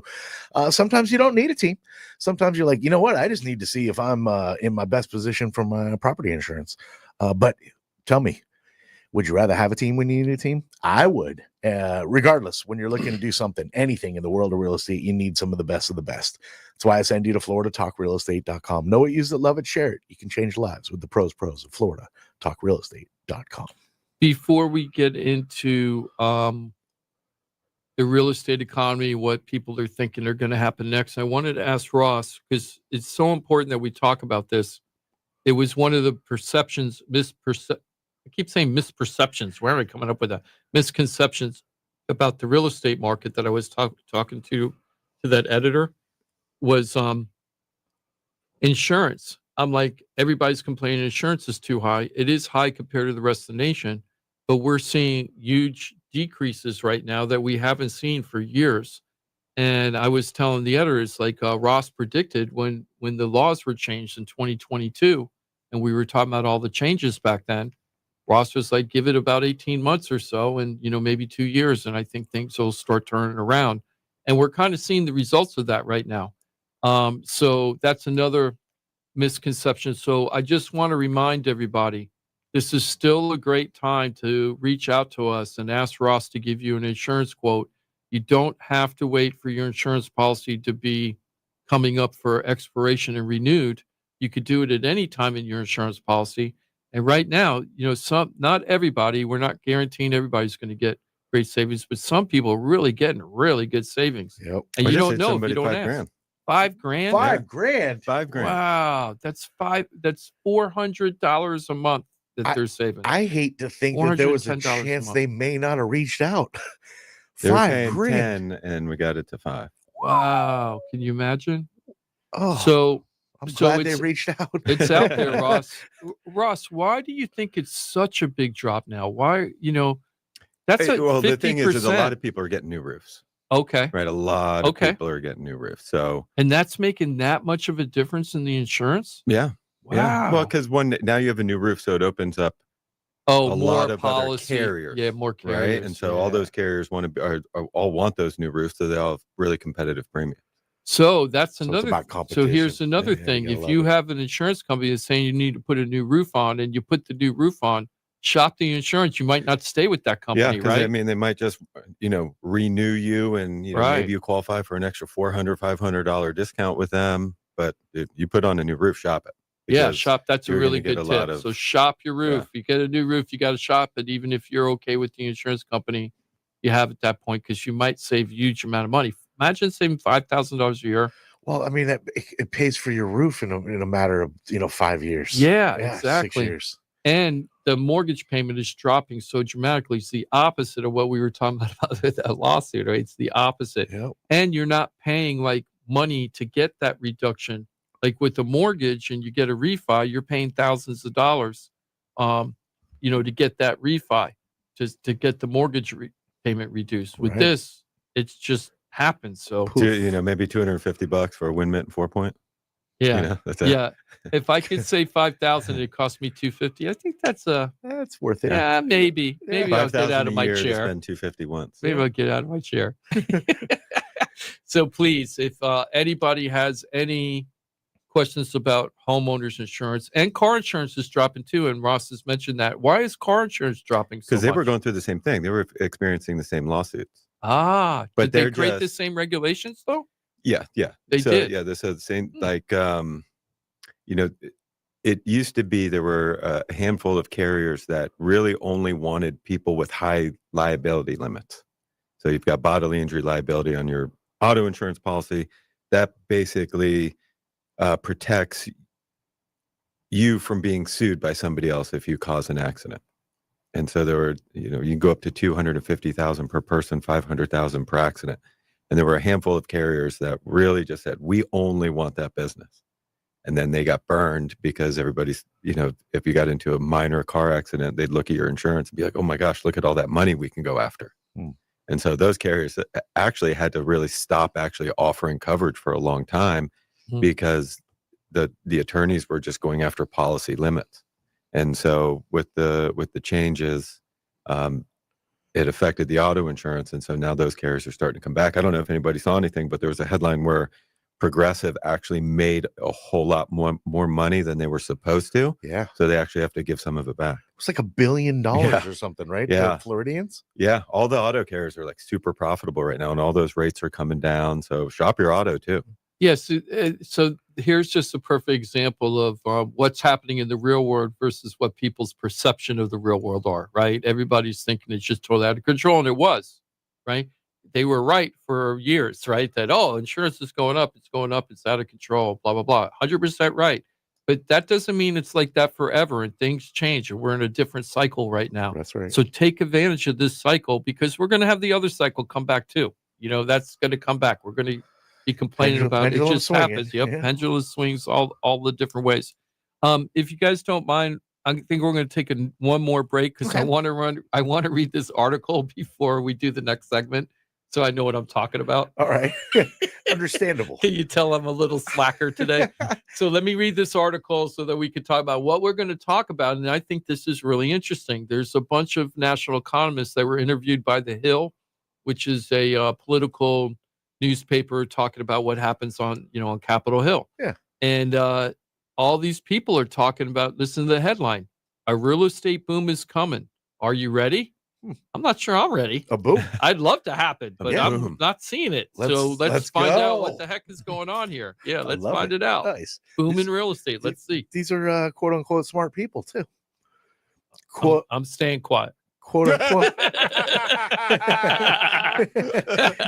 We appreciate you being with us on a Saturday. Thanks for being a part of what we do. Of course, you can consume away on Facebook and YouTube. Florida Talk Real Estate on both. We do a live stream every Saturday. It's always there for you to consume. YouTube's got a ton of informational chunk videos to consume. Like and share.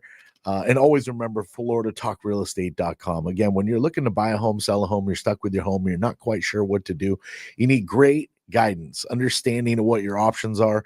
And that's going to people that are great at what they do. I have a team of professionals that are fantastic at what they do. They work cohesively together. You get them all at FloridaTalkRealEstate.com. I like to tell you to know it, use it, love it, share it, because, well, you can change lives, including your very own, with the pros of Florida. TalkRealEstate.com. We got a half hour remaining for you on a Saturday. Thanks for being with us every Saturday right here on Real Radio. We're everywhere you need to be. Find your favorite show at realradio921.com.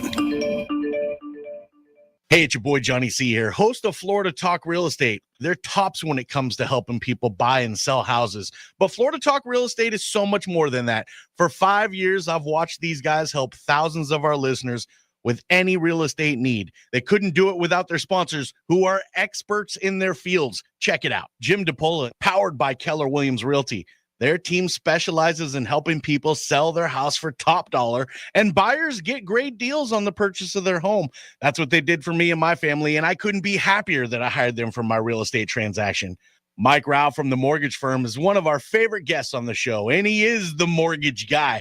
Whether you're looking for a refi or a mortgage to purchase a new home, Mike Rao will get you the answers you need. The mortgage firm is licensed to do loans in Florida, Alabama, Tennessee, and Georgia, and they have local offices that cover all of South Florida. So if you're thinking about a refi or a new mortgage, go to the mortgage guy, Mike Rao, and find out what he can do for you.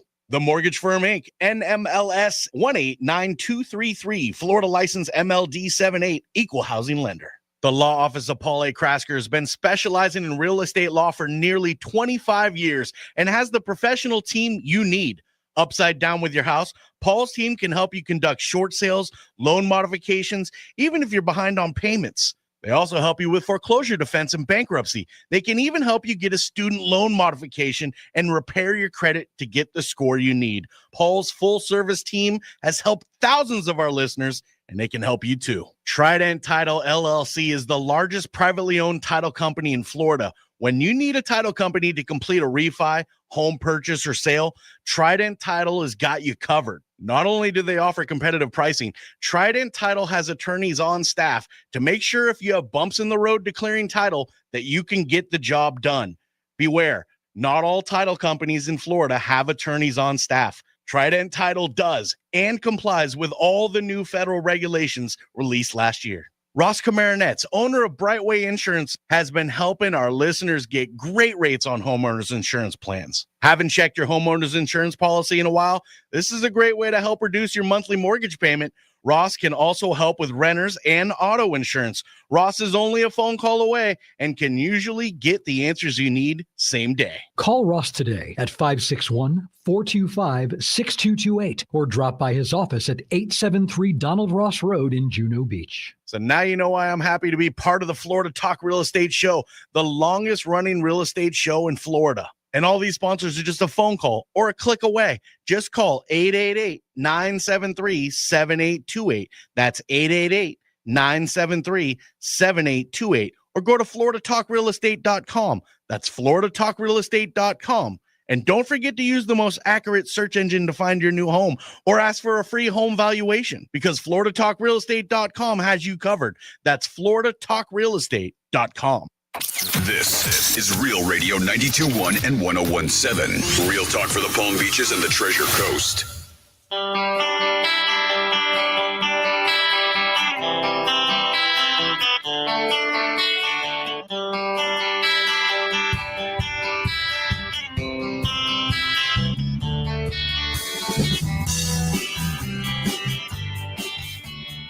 This is Florida Talk Real Estate with Jim DePola and Johnny C. Got a question for the show? Call us live at 1-877-927-6969. Yeah, about 25 minutes remaining on a Saturday, November 1st, 877-927-6969. That's the toll-free number. You got a little bit of time remaining if you want to be involved with the program today. Johnny C is me. Jimothy's our producer extraordinaire. What's up, my dude? Hello, and good morning. Good morning. He'll line you up there if you make that phone call. Is that somebody ready to go on one, or you got to screen them? Actually, no, I already screened him. And nice. Tom, he has a little success story. Jim helped him out, so he wants to talk about it. So we'll do that in just a second, then. He'll be saying hi to Ross Komarinetz with Brightway Insurance, Juno Beach. Hello, Ross. Hello, that's me. There he is. And, of course, he'll be saying hello to Jimmy D, Jim DePola with the Florida Home Pros team, Keller Williams Innovation. Hello, Jimmy D. Hey, good. Happy South Florida. Good morning, Johnny.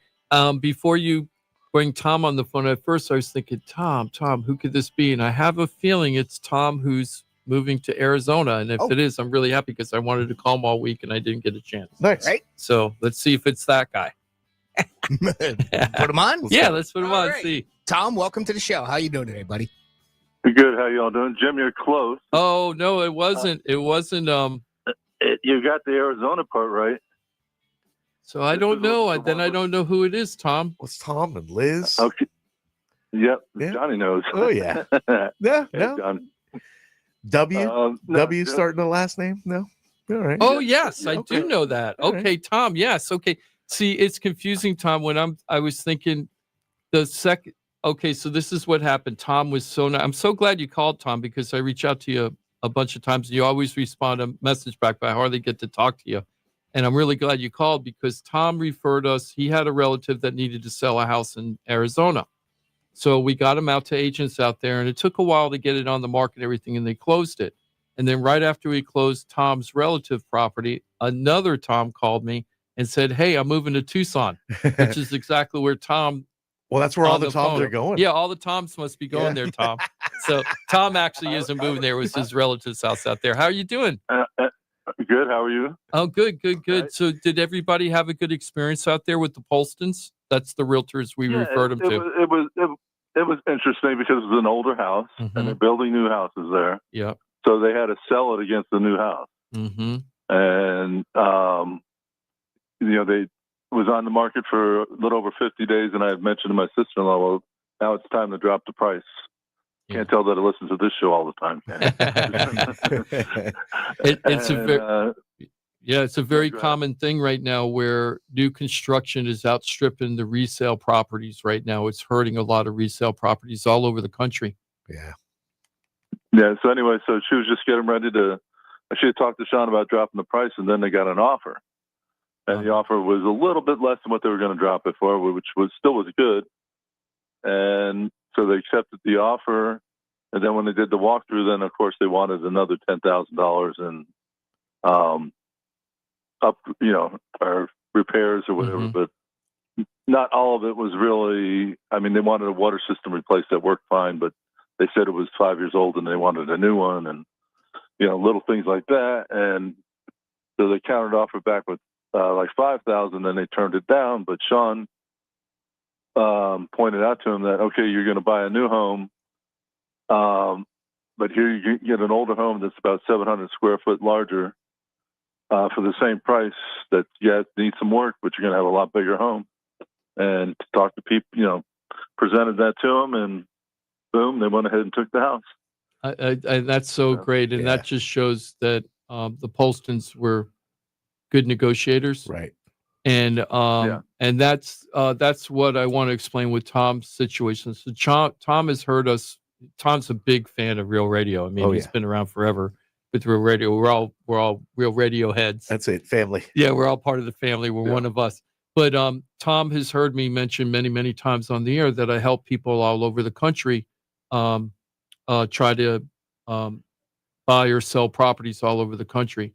And so he's like, hey, can you help my relatives in Tucson? So what we did is I had to go out and go interview a whole bunch of agents in that area. And the first part is, hey, do you even work the area I need to be in? Right. Because I don't know all the areas all over the country. So then we got to find the agents that know that. I know, right? Slacker. So then I found out all these people. I start calling them. I go through the same problem other people go through, which is they don't call back, or they say they're going to call back and don't call back. And then I know they're not the ones. They're not making the cut, right? So we just interviewed a whole bunch of people, and I think I gave 2 groups of people to your relatives, Tom. And you're looking at production, you're looking at performance, like response time, that all matters. Personality. Yeah. Some people even have a negative attitude towards me, and I'm calling up saying, hey, I have business for you. Right. And if it's like that, it's like, how are they going to treat the customers once they sign a contract and they're locked in with the listing? It's like, no. So Pass. I'm really glad that the Polstons were able to close that for you, Tom, and, for your family and everything. And your family, was that an inherited property, Tom? No, my mother had to go into memory care. Mother-in-law had to go into memory care. Okay, which is something we're going to be talking about after this segment. We're going to be talking about the real estate economy, and that's one of the things that are happening right now. Big changes in demographics and where people are living. Interesting. So, well, Tom, thank you so much. Could you go ahead? If you remember, the Polstons got right back to you like within 2 hours after you put in, you put out the feelers, and they were like the first ones to respond to you. They were, and the husband called, and then you commented how good they were. Yeah, the husband called first, and then he got me over to Stephanie, the wife, and then I talked to Stephanie most of the time through it, and I just felt like they were going to do the right job for them, and that wasn't actually. I can say this now, but that actually wasn't their price point. The price point of the house was significantly lower than what they're used to selling out there.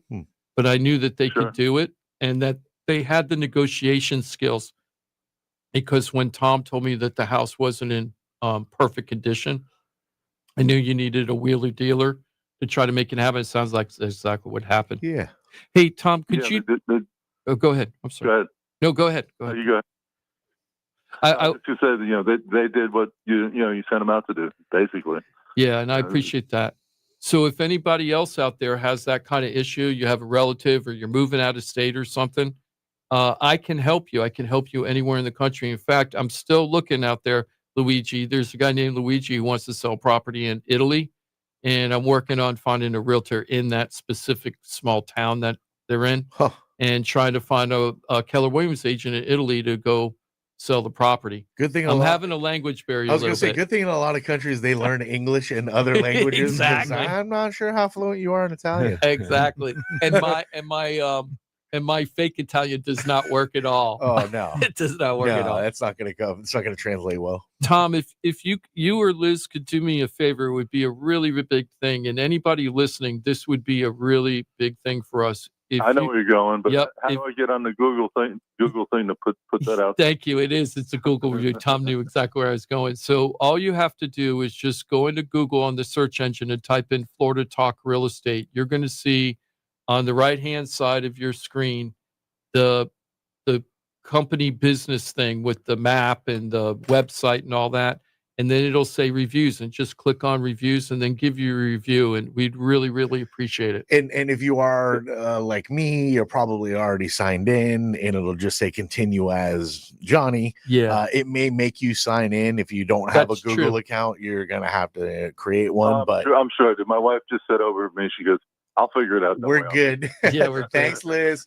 And that's the lifeblood of our business right now is the reviews, especially after I got that bad review about a month ago. I was so mad about that review. And a lot of people responded, but we'd still, compared to the people we've helped and the people listening, we'd still like a lot of people. So you might give me a small holiday gift by saying, thanks, Jim. Thanks, Johnny. Thanks, the crew. And come out and give us a review. Even if you haven't done a deal with us, just talk about the show and what you like about the show. Sure, you don't thank me. You guys have helped more than you know. Well, thank you so much. I'm so glad you called. I'm really glad you called. So thank you so much. Little thing, I know you're talking about interest rates a couple segments ago, and I know Mike's there, but just wanted to let Mike know I bought my first house in 1981. And the prime rate was 19%. Can you imagine? I ended up getting in some first-time buyer thing for 11.99%, and I was doing flips. Yeah, exactly. You were jumping up and down. We won the lottery, 11.9%. We won the lottery. Isn't it wild? How buying over 6 and 7%, and I die. Tom remembers stagflation. That's what because I'm that age I've too. lived through it a couple times too. And I grew up again in the Bay Area, California. I had a lot of friends that had their families had a lot of means. They had money. They had really nice homes. And as I got old enough to kind of inquire, I'd be like, well, talking about stupid things like interest rates.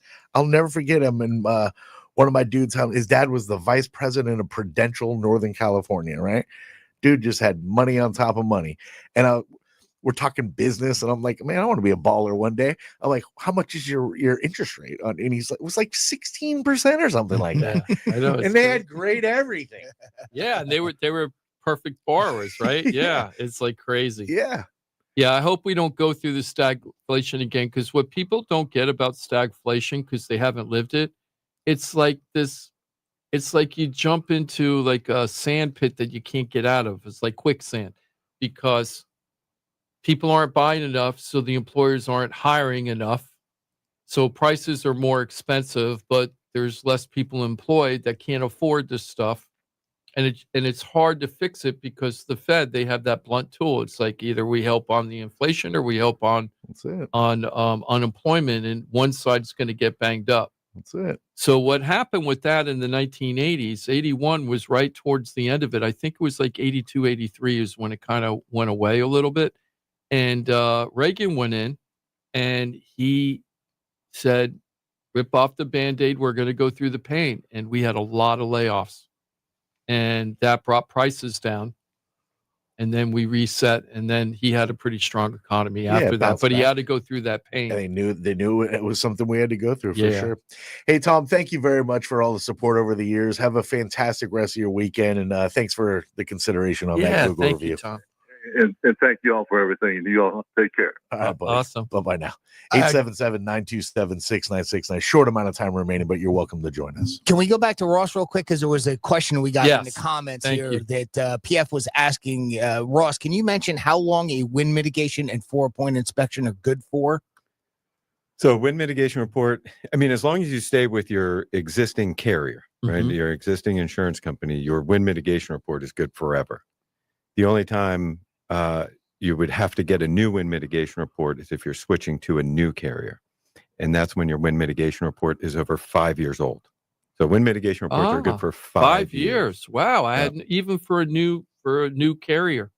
Yeah, they're good for Wow. 5 years. I had Yeah. no idea. Let me ask you a silly question. I know you were talking. 4 points are typically 1 year. Most carriers are 1 year. Oh, 4 points, Yeah, 1 4 year. points So are 1 year. my question, that makes sense. I was confused in the 4-point and wind mitt because I was like, how can the wind mitt last 5 years if your roof's getting older and older? But that's involved in the 4-point. The wind mitt is about your hurricane protection and all that. Right. Yeah. So that yeah. typically doesn't change. And the 4-point, just so that people know what 4-point means and what you use it for. The 4-point is an eligibility inspection for the insurance companies to make sure that, hey, your house is in good shape and, there's no existing damage or anything. And it looks at the 4 major systems is going to be your electrical, your heating and air, your plumbing, and your roof. Mm-hmm. So they look to make sure that, hey, your electrical is in good shape. There's no exposed wiring.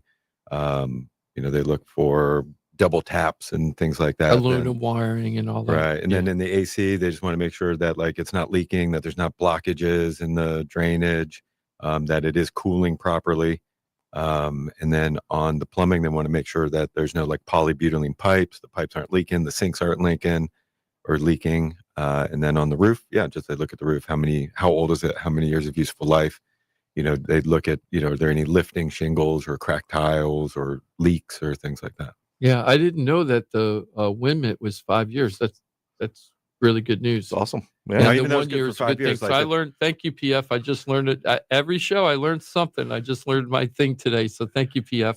Now, if I'm selling you my house and I had my wind mitigation report done 2 years ago, you still have to get one in your name. Oh, it has to be under your name. Yeah. Yes. Okay, that's really, really important. Thank you. And thank you, Jimmy, for reminding me because I was going to do that at the beginning. No problem. Hey, I wanted to talk about the national economy, and there's this thing on the Hill, which is a publication that covers all the politics on the Hill. And they were saying a real estate boom is coming. Are you ready? And I was like, I got to read this article because I don't see that coming anytime soon. And this is more projection, but I thought it would be interesting of what it would take for us to get back into a boom real estate economy. Okay. And one of the things they mentioned is that 3% interest rates? well, yeah. Okay, quit getting off. Quit with the crack high right now and try to talk about something else. I'm joking because it is. Everybody's like 3%, 3%. That's what it would take. It's like crack.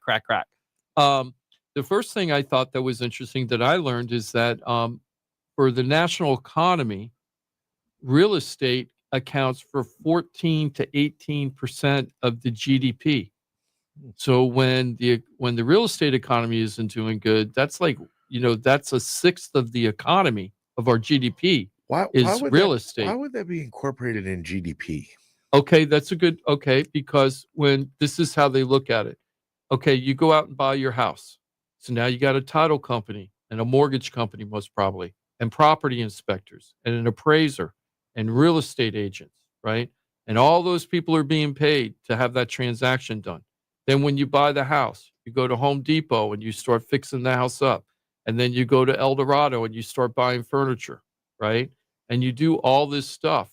So all of that spills into the economy, and that's why they say it's 14 to 18%. They look Fair. at it that way, like the ripple effect of when you buy a home was bought or sold. Yeah.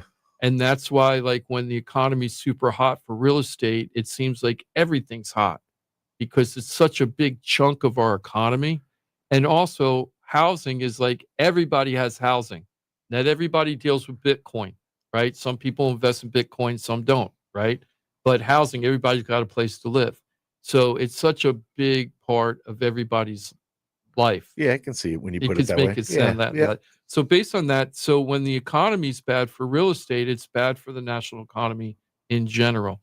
Now, here's the other things I thought were kind of interesting before we get into what is it going to take to make a boom real estate economy again. So, what they're saying is mortgage rates. These people are predicting that in order to start getting a boom residential or real estate economy, is that the mortgage rates would have to fall. Duh. Okay.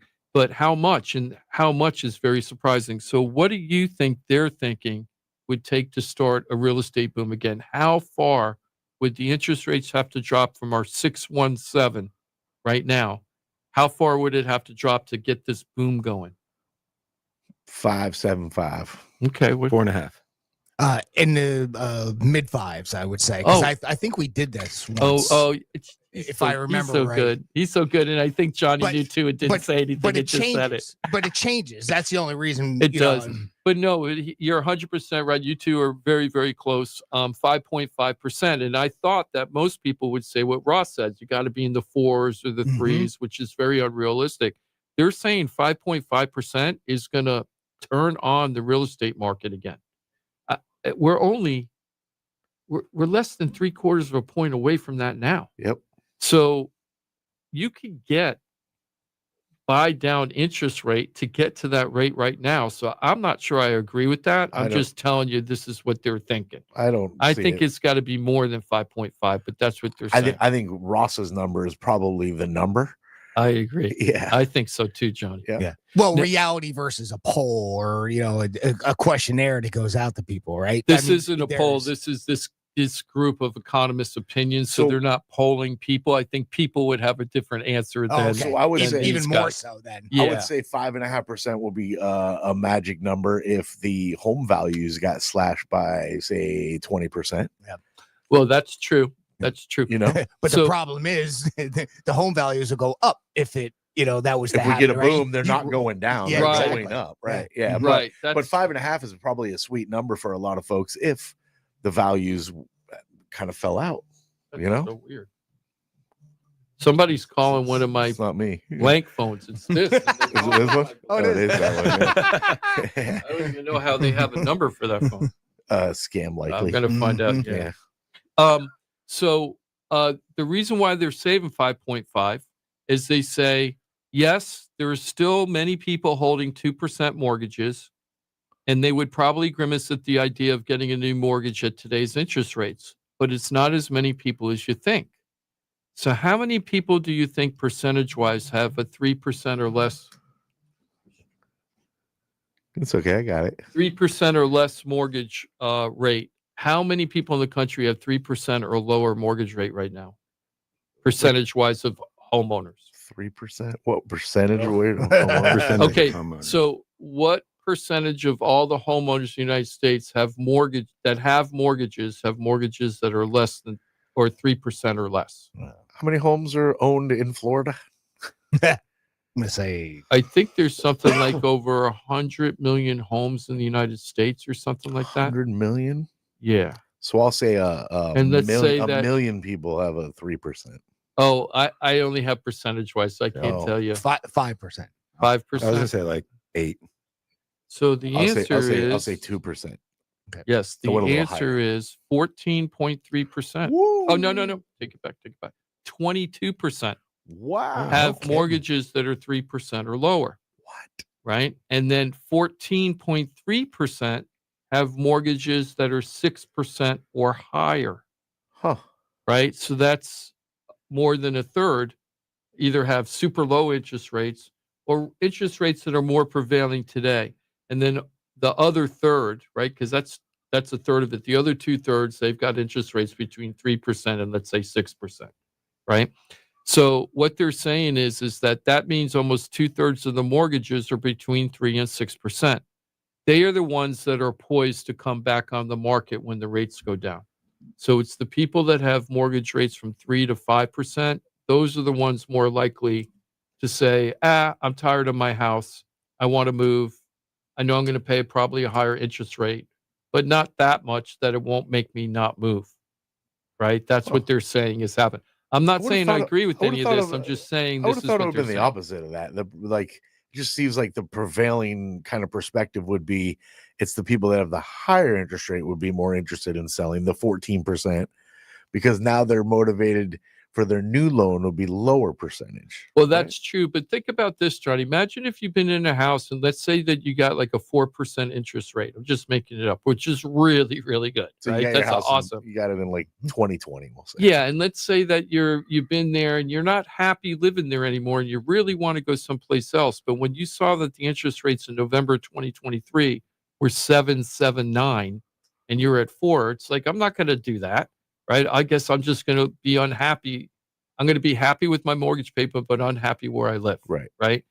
But if you're at 4% and you get to the point where you're kind of you're unhappy enough, and then you can move into a new house at 5.5%, you're probably more likely to do that for your happiness factor.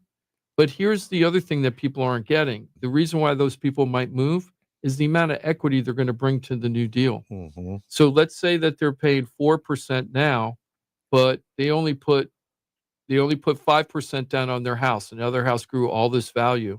And now they could put 30% down or 25 or 30 or even higher percentage down. That higher mortgage rate will be offset because you're putting down so much more than you did the first time with the lower interest rate. So there's like a trade-off that way. It becomes this mathematical thing. So they're thinking that 5.5 is going to be the big movement where people are going to start saying, okay, it's time for me to move.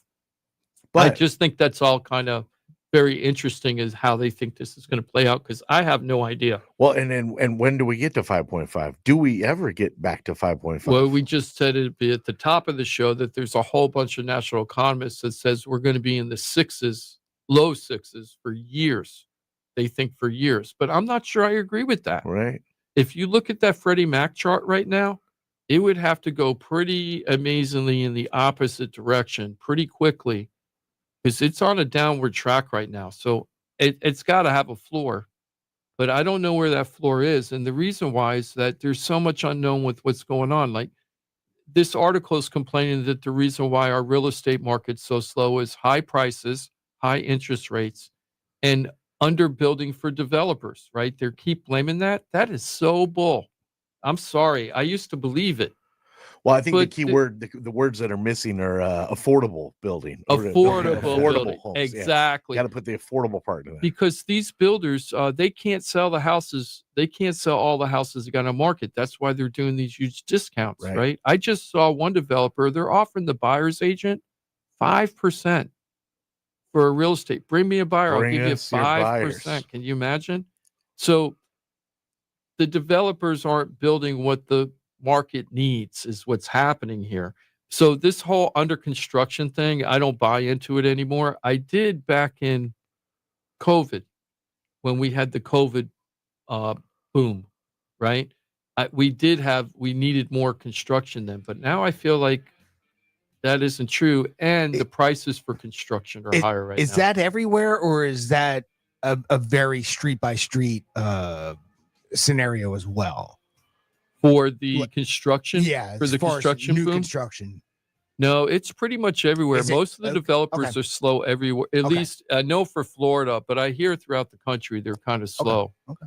It isn't dead. They're just slow. Not very slow. Yeah. It's like very blah. Thank you for being with us on this Saturday. Every Saturday you choose to be with us here on Real Radio. We appreciate you very much. Always remember, this is a team that's ready to work for you, your friends, your family, anybody you know that's looking to buy a home, sell a home. They're stuck with their home. They don't know what to do. If they need a professional that touches the real estate world, we got it for you. One click away. FloridaTalkRealEstate.com. On Facebook and YouTube. Lots to consume. Share away, because you can absolutely change lives with the professionals. The team of pros at FloridaTalkRealEstate.com. Like Komarinetz with Brightway Insurance, Juno Beach. have a great start to your November, my friend. Thank you. You too. Hope everybody else does too. And thanks for being with us on a Saturday. Every Saturday you're with us. Jim DePola with the Florida Home Pros team, Keller Williams Innovations. Enjoy your start to November. Happy South Florida and enjoy this weather. It's awesome. Yeah, ease into your weekend. I know you can use a nice mellow weekend for sure. Jimothy, thanks for everything, my dude. Thank you. Hold on. There we go. Thank you very